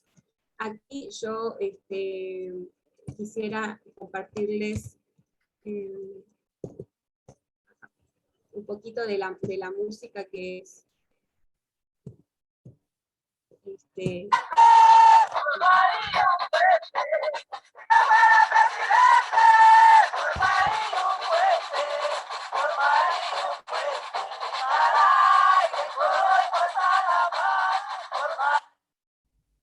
es un pequeño fragmento de una canción para que ustedes se den cuenta cómo funcionaba el sistema de comunicación de ellos de esta danza, ¿no? Y de canto de este ritmo. Dentro de la figura de los que son los afro-bolivianos, había una figura también que era el capataz, quien era el que mandaba, el que ordenaba a todas estas tropas, y también los castigaba, los encadenaba y demás. Y esta figura se llama caporal. En el año 1969, la familia Estrada Pacheco, una familia boliviana, decide que ya no quieren que haya solamente un caporal, sino que ellos quieren formar un grupo entero de caporales, ¿no? Entonces aquí se va a plantear una nueva inventiva para la vestimenta, para la música, para los bailes, y se va a presentar esta danza por primera vez en la festividad de la entrada del Gran Poder en La Paz, realizada en el mes de junio. Y acá pueden ustedes ver también cómo es la diferencia entre la saya, la vestimenta de la saya, y el caporal, ¿no? Estos son los primeros trajes de caporal, y vemos también una mezcolanza en el traje específicamente del varón, que al principio se ve como una forma de gaucho. Ellos mismos dicen que la camisola era en conmemoración a Sandro, un cantante argentino. Entonces como que se puede ver ahí cómo hay una mezcolanza, ¿no? en esta inventiva. También me gustaría que escuchen un pedacito de la canción, no sé por qué no me aparece, para que ustedes puedan ver la diferencia de los ritmos. Toda la gente me está mirando porque soy caporal. Toda la gente me está mirando porque soy caporal. Las botas puestas, los cascabeles te harán suspirar. Bueno, ahí pueden escuchar, ¿no? La diferencia de las percusiones entre estas dos danzas. Una vez caracterizadas brevemente estas danzas, me gustaría tratar ahora el fenómeno de la migración y la reinvención de la identidad indígena que se ven reflejadas en esta figura de los danzantes, ¿no? Manuel Arce Sotelo, en un texto, en su libro Danza de las Tijeras y Violín de las Lucanas, dice que la danza peruana, la danza de las tijeras, pasa de ser un ritual a una manifestación más cercana al espectáculo comercial en contextos urbanos. Y esto permite la inclusión de esta danza a nuevos espacios y espectadores, y su reproducción en Lima da continuidad también a algunos valores culturales centrales de la comunidad indígena, ¿no? también sostiene que estas estructuras de organización y dinámica social son reproducidas en estos eventos y tienen como base principal el AINIS, ¿no? La reciprocidad. Es decir, que estos eventos se realizan para ayudar a un miembro de la comunidad, donde danzar sigue siendo ese personaje principal de la fiesta y también sigue actuando como un elemento cohesionador. Actualmente se conoce que la danza de las tijeras se baila a nivel internacional, se la ha visto bailar en países como Europa y también a lo largo de Latinoamérica, aunque yo desconozco si se las enseña o se las practica en otros continentes, ¿no? Hace no mucho tiempo también fue fusionada con la danza del hip hop, que es una danza súper urbana. Los pasos son obviamente de alta complejidad y astucia, y se unen, ¿no? Se fusionan con esta danza de las tijeras. Por otro lado, la danza boliviana, la afro-boliviana, sale de su esencia, es decir, de ser instrumento de comunicación para darse al mundo y abrazar a nuevos danzantes, cautivándolos a través de su música y pasos festivos, y reafirmando en sus letras el sentir boliviano.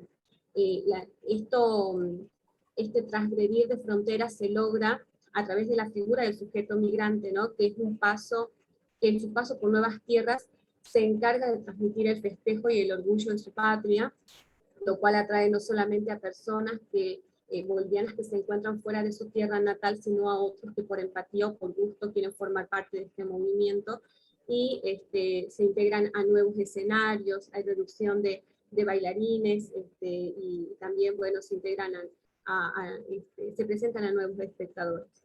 Y en tercer lugar, el caporal, que a pesar de ser la danza más joven de estas tres, es la que mayor repercusión mundial ha alcanzado, ya que su música y danza llaman y conquistan a las nuevas generaciones, ¿no?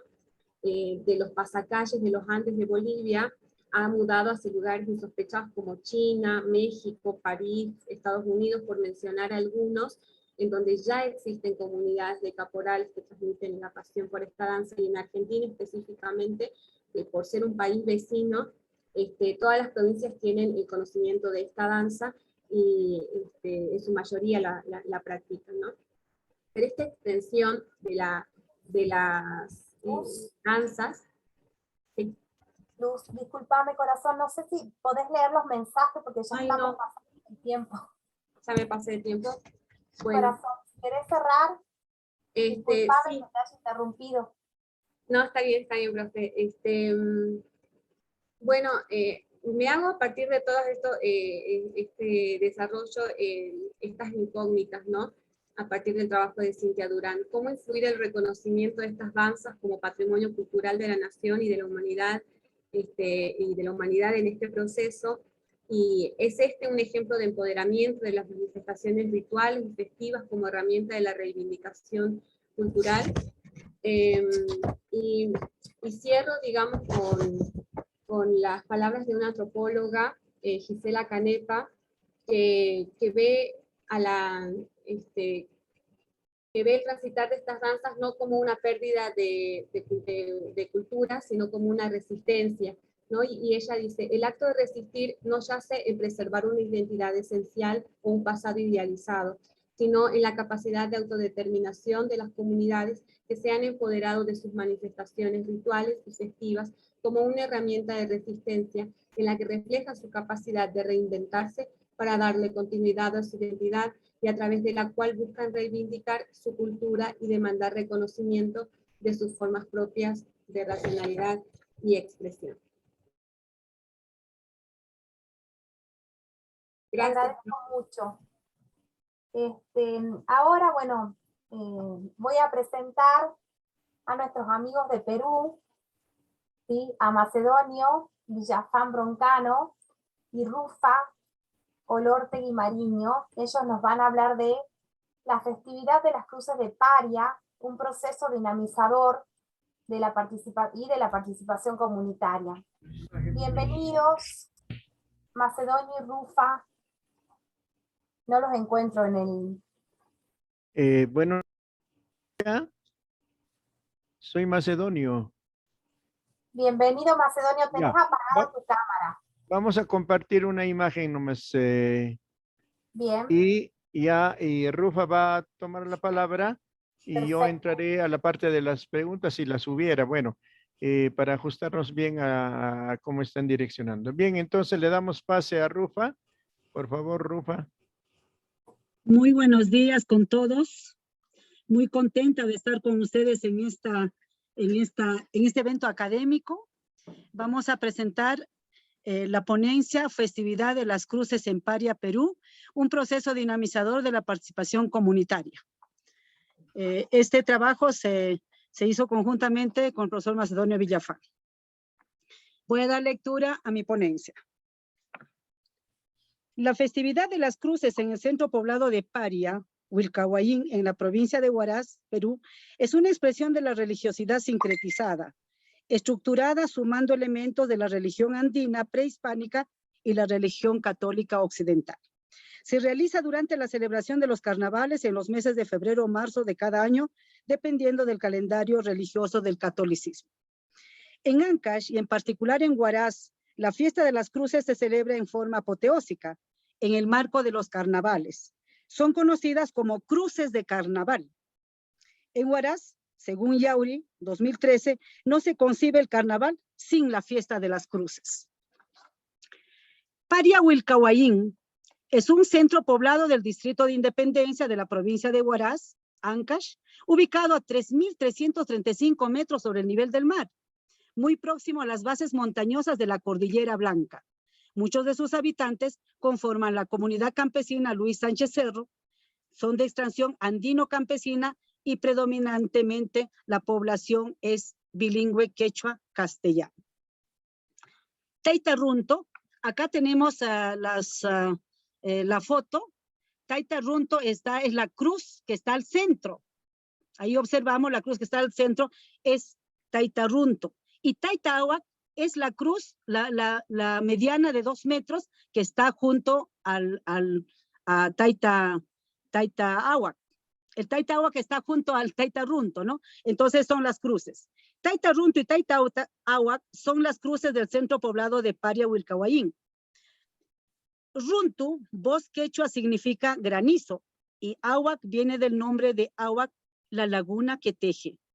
En quechua significan respectivamente padre granizo y padre que teje o padre tejedor.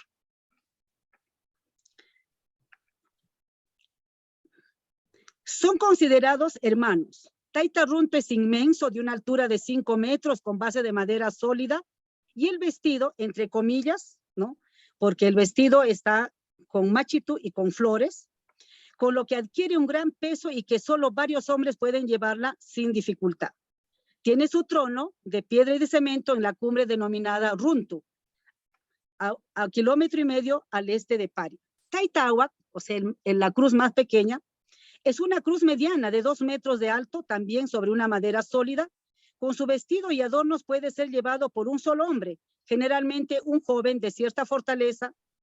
Su trono se ubica a más de 3 kilómetros al este de Paria, en la Cordillera Blanca, junto a la laguna de Ahuac, próximo al Nevado San Cristóbal, al que se accede por un camino hecho a través de una cuesta muy pronunciada, que demoramos pues 3 horas en llegar.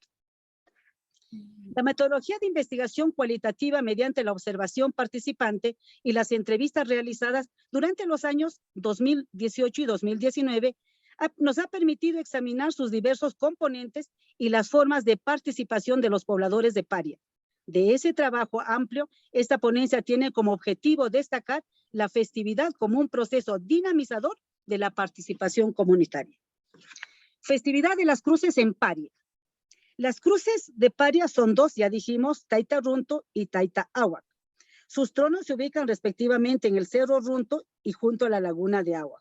Son considerados deidades de mucho poder que otorgan dones diversos a sus devotos de todas las edades en reciprocidad a los rituales y eventos festivos en su honor.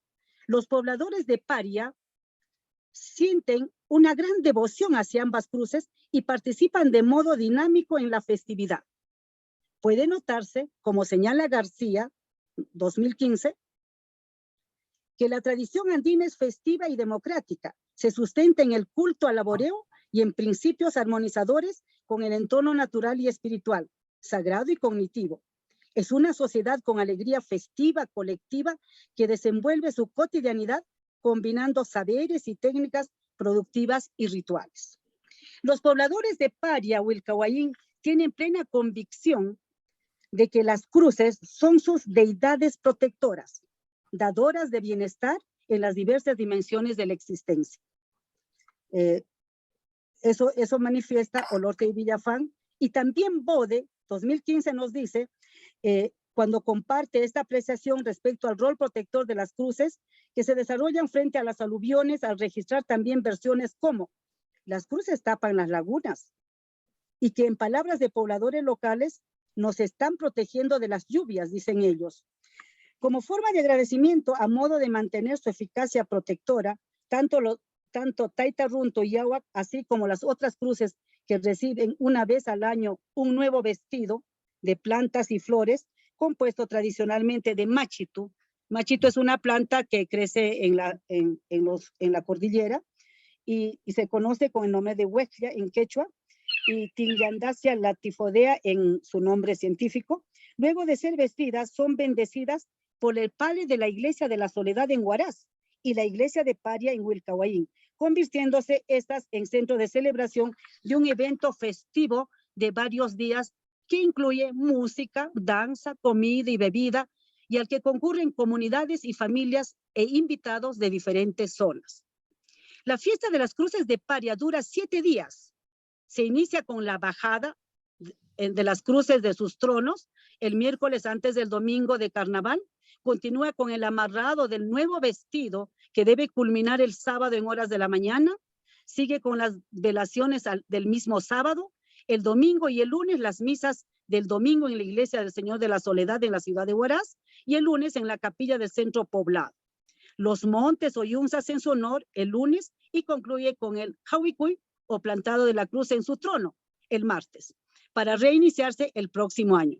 En el caso de Taita Ahuac, el inicio es diferente porque la cruz es robada de su trono meses antes de la festividad por algún devoto urgido de honrarlo asumiendo el cargo de amarrador y merecer sus dones. En el desarrollo de la festividad se puede apreciar un proceso que en síntesis es como sigue: recojo, arreglo de las cruces, velación de las cruces, celebración de las 2 misas y retorno de las cruces a su trono. Este proceso es el acto dinamizador de la participación comunitaria. La festividad como proceso dinamizador de la participación comunitaria. Es en torno del proceso señalado que los pobladores de Paria se ponen en movimiento, sea en condición de autoridades, de funcionarios, de donantes, de apoyo a los funcionarios, de cargadores de las cruces, de devotos en los rituales, de acompañantes en los traslados de las cruces, de participantes en las danzas o compartiendo comidas y bebidas. De modo que es ese proceso el que dinamiza y activa la participación comunitaria. La realización de la festividad implica diversas formas de participación comunitaria, desde formas institucionalizadas hasta formas espontáneas. En su organización intervienen las autoridades y una variedad de funcionarios. Son autoridades el alcalde del centro poblado, el juez de paz, un miembro de la comunidad campesina Sánchez Cerro. Ellos son los encargados de vigilar el cumplimiento de los cargos asumidos el año anterior o de solucionar la ausencia de alguno de ellos por cualquier razón que sea. Son funcionarios de la festividad desempeñando cargos con las siguientes denominaciones: el maestro mayor, quien es el encargado de contratar el conjunto musical de roncadoras que acompañará durante toda la festividad; el amarrador, que se encarga del nuevo vestido para la cruz y también de la primera noche de velación del día sábado; los veladores, encargados de las velaciones del día domingo y del día lunes, o sea, después de la misa realizada en Huaraz y de la misa realizada en Paria. Todos ellos brindan alimentos y bebidas a los asistentes a su domicilio. Finalmente tenemos el tronco, que coordina la bajada y plantado de la cruz en su trono al inicio y al final de la festividad. Estos cargos pueden ser desempeñados por ciudadanos, varones o mujeres, no hay distinción de género. El cumplimiento de los cargos es el primer factor activador de la participación comunitaria. Todos estos funcionarios sea como pareja de esposos o como personas solas, reciben el apoyo de su familia, tanto de la nuclear como de la extensa, de modo que se puede apreciar participando a sus padres, hijos, hermanos, tíos, sobrinos, etc. Asimismo, a sus vecinos, compadres, allegados y amistades dentro y fuera de la población. Las formas de apoyo pueden ser diversas, tanto con productos diversos necesarios para los alimentos y bebidas, también con servicios o ayudas para preparar los alimentos y atender a los asistentes. Los cargadores de las cruces se encargan de su movilización a diversos domicilios y a las iglesias. Está constituido por 10 o 12 hombres que asumen el compromiso voluntario y espontáneo de cargar las cruces en distintos momentos. Se van alternando durante los días de la festividad. Son personas del centro poblado que se conocen entre sí, poseen cierta fortaleza física que le permite soportar el peso de las cruces. Dentro de ellos hay 2 subgrupos que se dedican a cada cruz. No se oficializan como el caso de los cargos ya descritos, mientras Taita Runtu por su tamaño requiere al mismo tiempo de 5 a 6 cargadores. Taita Ahuac es cargado por un solo individuo. Estos cargadores también intervienen desde la bajada de la cruz de su trono hasta el martes en su colocación de vuelta a sus tronos. El domingo de carnaval es el trabajo más duro porque deben llevar y devolver a las cruces desde la iglesia del Señor de la Soledad en la ciudad de Huaraz en una caminata de más de 12 kilómetros de ida y vuelta. Sin embargo, imbuidos por su fe en los taitas, nunca dan muestras de cansancio. Más bien consideran que a mayor fe, los taitas colaboran volviéndose más ligeros. Finalmente, podemos señalar que aparte de participar con sus diversas formas de apoyo a los funcionarios, la población de Paria se congrega y se moviliza en los diversos actos rituales y festivos. No hay diferencias de género ni edad en esa participación masiva. Desde niñas hasta ancianos y ancianas están presentes masivamente. Solo se quedan en sus casas los más ancianos o enfermos, aunque su devoción está en sus mentes. Pese a que los habitantes de Paria se dedican a múltiples actividades de modo individual, familiar o en el seno de la comunidad campesina Sánchez Cerro o fuera de sus pueblos en Huaraz u otras ciudades, todos confluyen en la fiesta de sus cruces. Si la vida por diversas circunstancias durante el año los lleva a salir de su pueblo como una fuerza centrífuga, que hay solo 8 familias evangélicas que no asisten a ningún acto, aunque sí en su mayoría van a recoger la comida que brindan los funcionarios y se la llevan a sus domicilios. Toda la población está congregada y pocos se quedan en sus domicilios. Todas las generaciones están movilizadas, niños, niñas, jóvenes, señoritas, gente adulta y hasta ancianos y ancianas, pero también es un mundo abierto al visitante, a las amistades de fuera de la comunidad, a los que se brinda alimento sin distinción, incluso con más cuidado para que no sea ignorado o marginado y más bien se sienta bienvenido. En las esencias profundas de la fiesta de las cruces en Paria, encontramos principios y manifestaciones del pensamiento andino, que no ha podido borrar la religiosidad occidental con la cruz cristiana. Se impone el colectivismo como forma de práctica social que se patentiza en la participación comunitaria, la misma que asegura una sólida cohesión social, manifestación de la vigencia de los principios fundamentales. La reciprocidad, la complementariedad, como señala Sterman 1998 y Enríquez 2005, asimismo los valores de solidaridad y la apertura afectuosa con el extraño o visitante. Se advierte, como señala Taipe, al tratar socializaciones en comunidades de Huancavelica y Ayacucho, el desarrollo de valores comunitarios. Hay valores e instituciones que se refuerzan en las fiestas, por decir solo de la solidaridad y reciprocidad familiar, interfamiliar y comunal. Taipe 2018, página 135. Es necesario destacar el rol de la familia en esta festividad, no solo asumiendo de manera activa el cargo de uno de sus miembros, sino también colaborando con los que tienen cargo con donativos acordados en familia. Asimismo, concurriendo a cada uno de los actos, en la mayoría de los casos, con el íntegro de sus miembros. Como señala Vilcapoma, 2012, cuando habla de fiesta de la Inmaculada Concepción de Puno, asimismo la fiesta de las cruces en Paria, Huilcahuayín, genera espacios de cohesión e identificación grupal, de reafirmación, de integración, entre otras. Paso a las conclusiones. Conclusiones. Se establecen relaciones de reciprocidad entre los seres humanos y las deidades, entre los seres humanos mismos en cuanto los apoyos y colaboraciones y ayudas al funcionario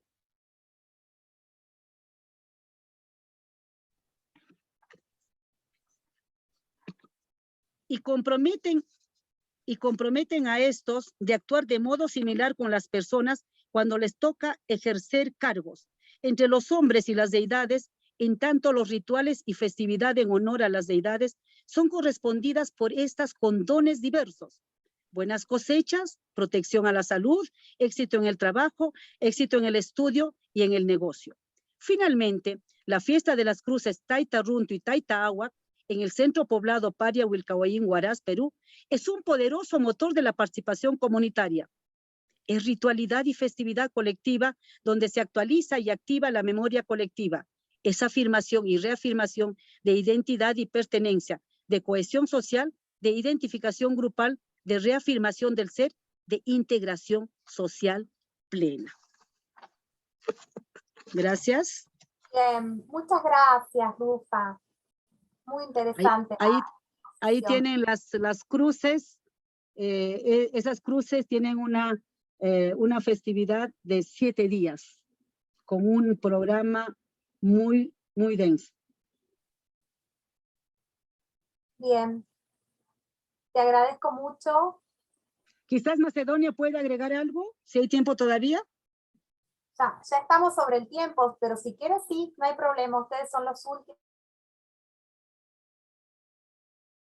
Ya se me escucha, siempre hay que estar verificando.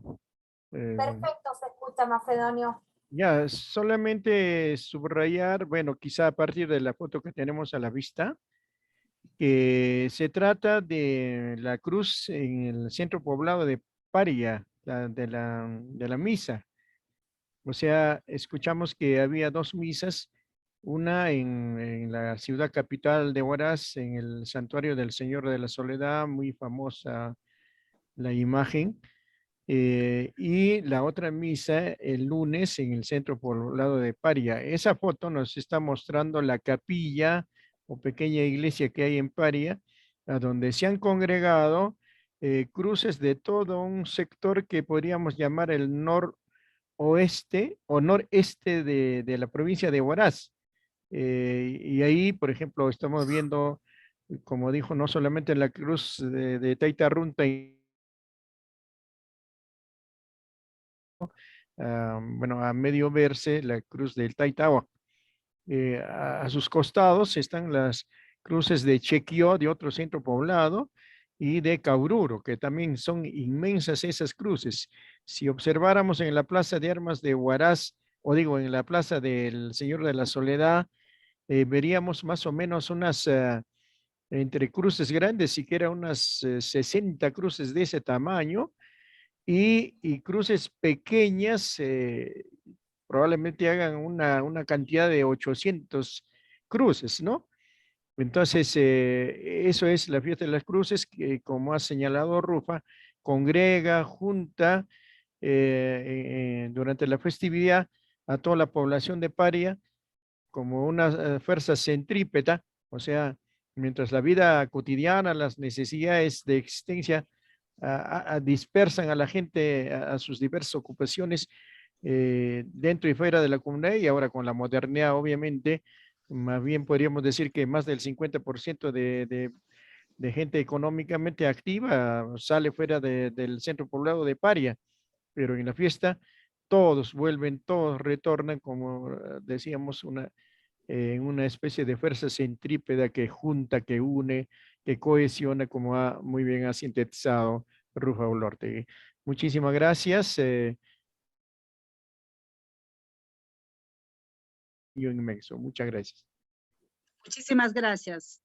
No, muchas gracias a ustedes y bueno, abrimos las posibilidades de preguntas. Ya veo a una compañera levantando la mano.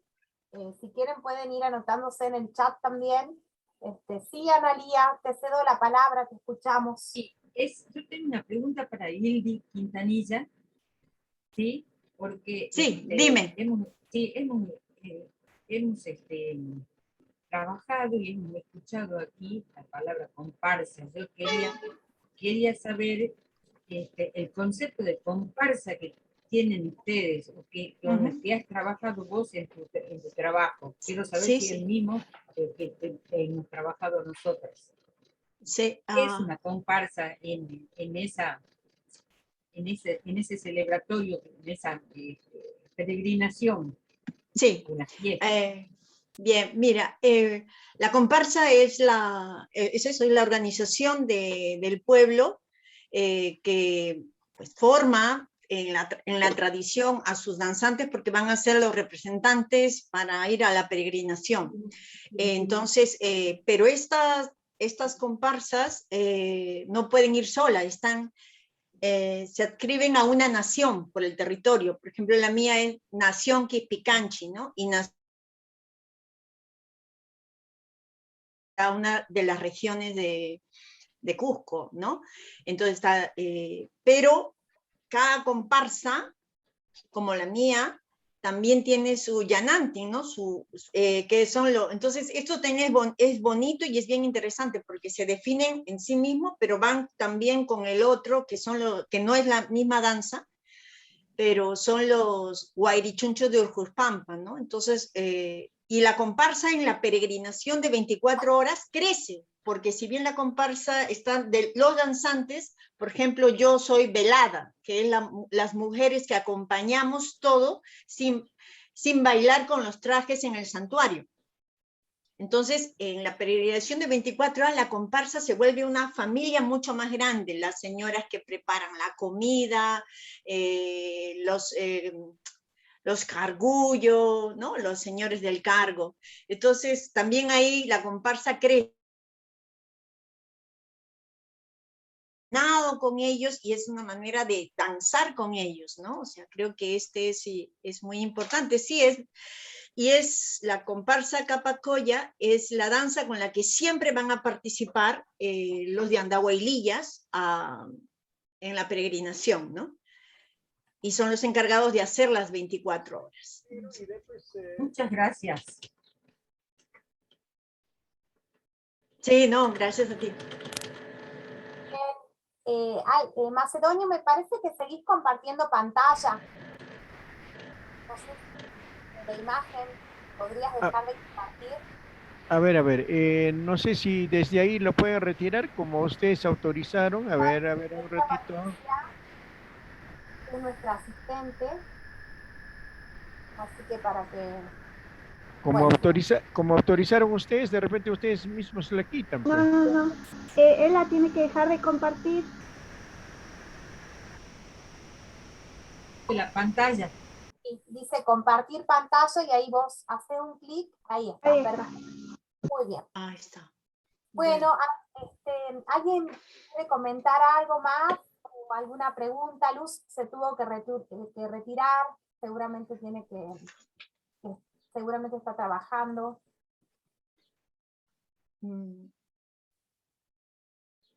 Yo tenía una pregunta y era justamente para Luz. Sobre el discurso danzante y la resignificación de la cual ella hablaba, de lo urbano, de la danza, con, por ejemplo, el hip hop, ¿no? Esa fusión de la cual ella mencionaba y era interesante, ¿no? Preguntarle sobre si había resistencia en las comunidades y demás. Pero bueno, nada, quedó ahí la consulta. Nada, y felicitar a todas las expositoras y expositores, muy buenas, muy buenos los aportes. Bueno, Vanessa, qué lástima, mira, le pregunté recién si ya se fue, evidentemente parece que sí, porque ya no respondió. Bueno. Bueno, quizá de repente para seguir frente a lo de hip hop, que nosotros hemos caminado también con la gente hip hop en Lima, hicimos un encuentro por ejemplo, danzante de Coyuriti y hip hop, pero porque el hip hop, una de sus líneas, por lo menos el colectivo Un Solo Puño, ¿no? que ellos además dirigieron, estuvieron a la cabeza de lo que se llamó la ley de explotación, contra la ley de explotación juvenil 2015. O sea, era trabajo en la calle contra esta ley que felizmente se derogó, y hubo un encuentro con los danzantes. Ahora, con los danzantes de tijeras, otra cosa que puedo aportar ahí es que al ir al medio urbano hay ahora guarmis danzando, ¿no? O sea, mujeres danzantes, ¿no? Cosa que no ocurría en los pueblos, o que ocurría menos posibilidad. Y esto también es algo interesante, ¿no? Es bueno, mi aporte que desde mi experiencia, y que creo que tiene que ver mucho porque los de hip hop, por ejemplo, han subido conmigo Pedro Mo, que es uno de los hip hop, a Joyuriti, ¿no? Subieron a Joyuriti. Entonces sí, hay una movilidad también por la pregunta desde las urbes, ¿no? Igual cuando, ¿quiénes somos? ¿Dónde estamos? ¿Cómo resignificamos? Esto me parece muy importante, y por eso es que también esto de, el año pasado, antes de la pandemia, las Guarmi Danza, que ese es un dato, los puedes encontrar, ¿no? Las Guarmi Danza son 5 chicas, hay más, pero están desde Lima, una de la Quillari de Andamarca, mirando así de reojo nada más, porque el maestro le decía, tú no, y hasta que ya empezó a salir, ¿no? Y no sé, cosas de esas se me vienen acá a la cabeza y al corazón, para que las busques ahí por las redes, seguro que, y si no, igual te doy la de Quillari, la tengo, ¿no? Tengo sus datos. Dale, buenísimo, Hildy, interesante, está bueno, y justamente para eso lo que explicaste, a eso apuntaba mi pregunta, porque, no, y además, qué interesante el aprendizaje, ¿no? Porque tuvo que aprender del hermanito, porque es como una danza como muy contemporánea para nuestras generaciones, ¿no? Reggaetón, hip hop, y fusionar todo eso, ¿no? Sí, después está o sea, yo quería agregar esto sobre la pregunta de la resistencia, o sea, ya está, habíamos citado ella también, mi compañera Luz, también había citado a Taekyon Goy, ¿no? Creo que pocas veces es un tiempo también para volver al movimiento en medio de tanto confinamiento, de tanta no presencialidad, de decir, la resistencia no es la lucha solo contra, ¿no? Sí es la afirmación de ese cuerpo que se puede mover, ¿no? De esto que precisamente está haciendo el Congreso, ¿no? Y la resistencia tiene que ver con la danza, ¿no? Y una de las cosas para mí importante era cómo la oralidad, por ejemplo, ha hecho un desplazamiento y un estudio hacia la crítica sobre la tradición oral hacia la escritura, y a veces para mí, la descorporalización de la oralidad, ¿no? Como que, y eso es lo que a mí me hizo plantear, gracias al profesor Mamani, que varios han citado, profesor también mío y maestro, es que yo fui con mi experiencia de Coyuriti a preguntar a la maestría a ver si eso era posible, ¿no? Y yo digo, felizmente, el profesor Mamani me escuchó y me dijo, sí, eso, ¿no? Pero ahora tienes que hacer, pues eso, por eso es que leía, pues, todos los teóricos, y sin embargo decía, ya, pero no me satisfacen, porque allí hay una cosa, fíjense que la resistencia más grande, como dice Arguedas también, es la alegría, ¿no? Es el canto irracional, o sea, no hay razones para estar alegre, y la pucha, o sea, estamos danzando allí, como cuando me recibían al inicio con Analía Miranda, decían, aquí armamos como la juerga, ¿no? O sea, y claro, porque no hay razones, ¿no? Porque es ilógico, es que eso te da racionalidad, es pragmática, ¿no? Y entonces, creo que la resistencia es, en ese sentido, los peregrinos de Joyuriti, es primero parece que no ves nada, ¿no? Y tienes que seguir por intuición caminando, ¿no? Y esta es la consagración de la unidad con todos los apus, ¿no? No se pudo pasar la foto, apenas ves poco que también ya va quedando de nieve en los glaciares. Si hay algo entre la danza de Marianito Maita, que dicen que se encontró en 1780 con Jesucristo, ¿no? En Sinajara, y este es el mito cristiano. Y sin embargo, lo que sí puedes ver es que el agua y la danza, lo que se hace en 24 horas al final, con el primer rayo de sol, porque cruzas la noche para el primer rayo de sol, nada más. Y ahí está el nuevo tiempo. Y en realidad no es el Inti Raymi, ¿no? O sea, por lo menos no es para esta zona, ¿no? El Inti Raymi es la fiesta institucional, grande, el equinoccio, pero se hace precisamente eso, en el momento de las heladas. Y entonces solo yo doy gracias de compartirlo con ustedes, porque con los arcabuceros, con la fiesta, yo me siento acompañada. Porque a veces también es como, yo vengo del teatro y vengo de la calle con los hip hop, y vengo de mi padre obrero, ¿no? Y de mi madre danzante. Entonces, y encontrar lo que van mirando, sintiendo, dices, esto es el conocimiento y no sé si la academia que va nutriéndose de esto, ¿no? Y ahí es donde yo quiero agradecerles, y quiero decirle si alguno de los hermanos de Joyuriti está escuchando, decirles, porque si esto me dijeron que se iban a conectar, iban a buscar, es decirles que todavía no termino esto, pero que ya falta poco, y compartir esa experiencia no viene de mí, ¿no? Viene de ellas y ellos que siguen danzando. Bien, Hildy, muchas gracias. Muchas gracias, qué lindo. Robando 2 minutitos de tiempo, qué lindo lo que acabas de decir, y es algo que nosotras siempre charlamos en nuestra cátedra de literatura latinoamericana contemporánea, ¿sí? Y pensamos que muchas veces las teorías van por detrás de los sucesos, ¿no es cierto?, y de los hechos, ¿sí? Y que la academia tiene que abrir las puertas, las ventanas, salir afuera, ¿sí? Y mirar todo esto que se nos presenta, ¿no? Qué bueno que estos espacios de alguna manera están racionalizando, ¿sí?, estos hechos culturales.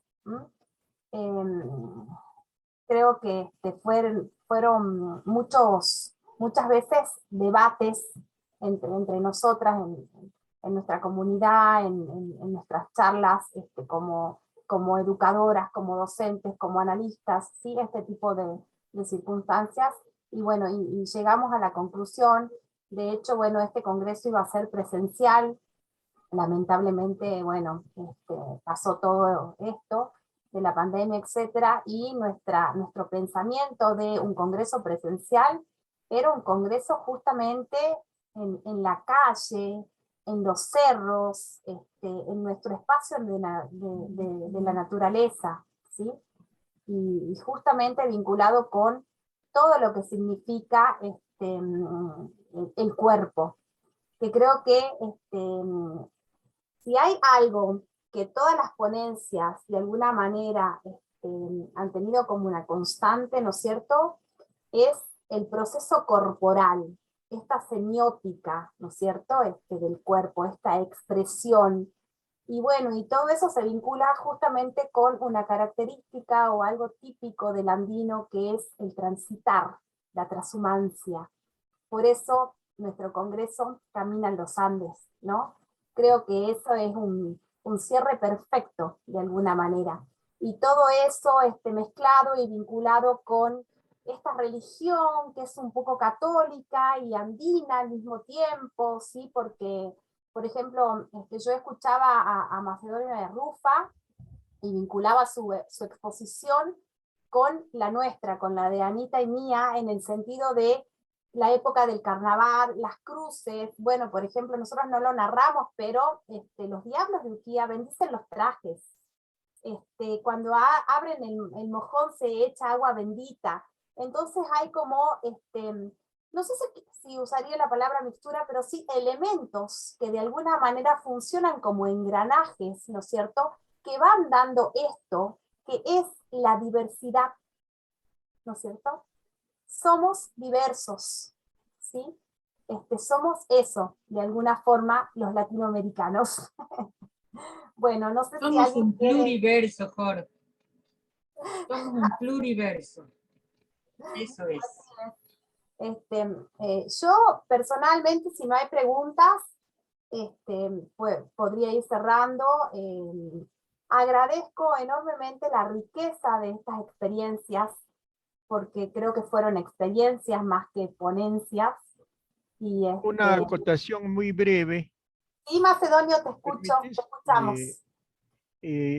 Bueno, pues la racionalización o la academización o cientificación de nuestra cultura, lógicamente, desde la mirada de la universidad o de las instituciones de investigación, evidentemente tiene que manejar categorías, y yo creo que si algo debemos estar subrayando es buscar también categorías y conceptos que nos vienen del mundo andino. Estaban ustedes precisamente aludiendo a la categoría de Yanantin, subrayado por Mauro Mamani, y que viene de la dualidad complementaria que tocan Esterman y otros más, y que de la misma manera quizá en esta racionalización, si bien es cierto, la ciencia occidental nos es útil, obviamente, no podemos deshacernos de ella, pero sí podríamos ir incorporando precisamente categorías nacidas de nuestra propia cultura.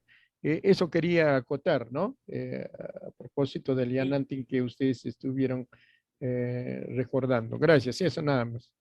Bienvenida tu acotación, y sí, justamente, bueno, por ejemplo, en el caso de nuestra ponencia, te doy el ejemplo, sucedió que uno trabaja justamente desde la academia y es un análisis como observador de alguna forma, ¿no es cierto? Más allá de que se participe o no en estas expresiones culturales, ¿sí?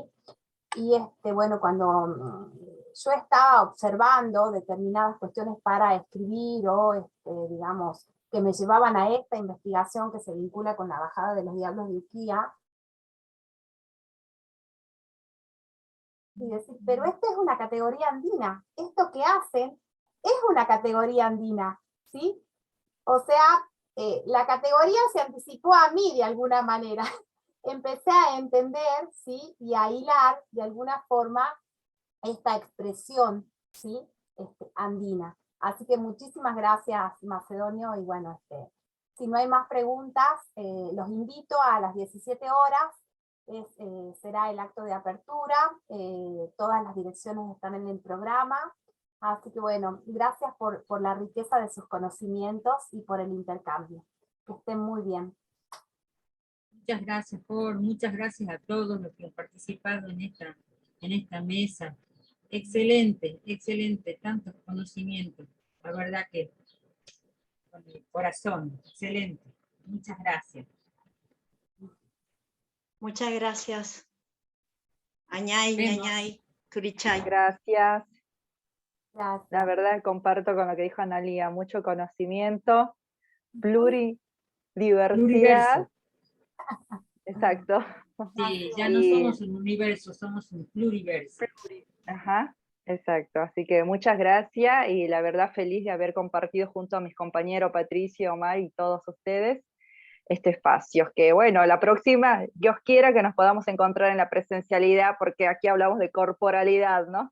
Así necesitamos es. La presencialidad, es necesario la presencialidad. Así que bueno, muchas gracias. Gracias, Vanessa. Chao, chao. Que estés muy bien. Gracias, hasta luego. Hasta Muchas luego, gracias. salimos. Hasta luego, gracias.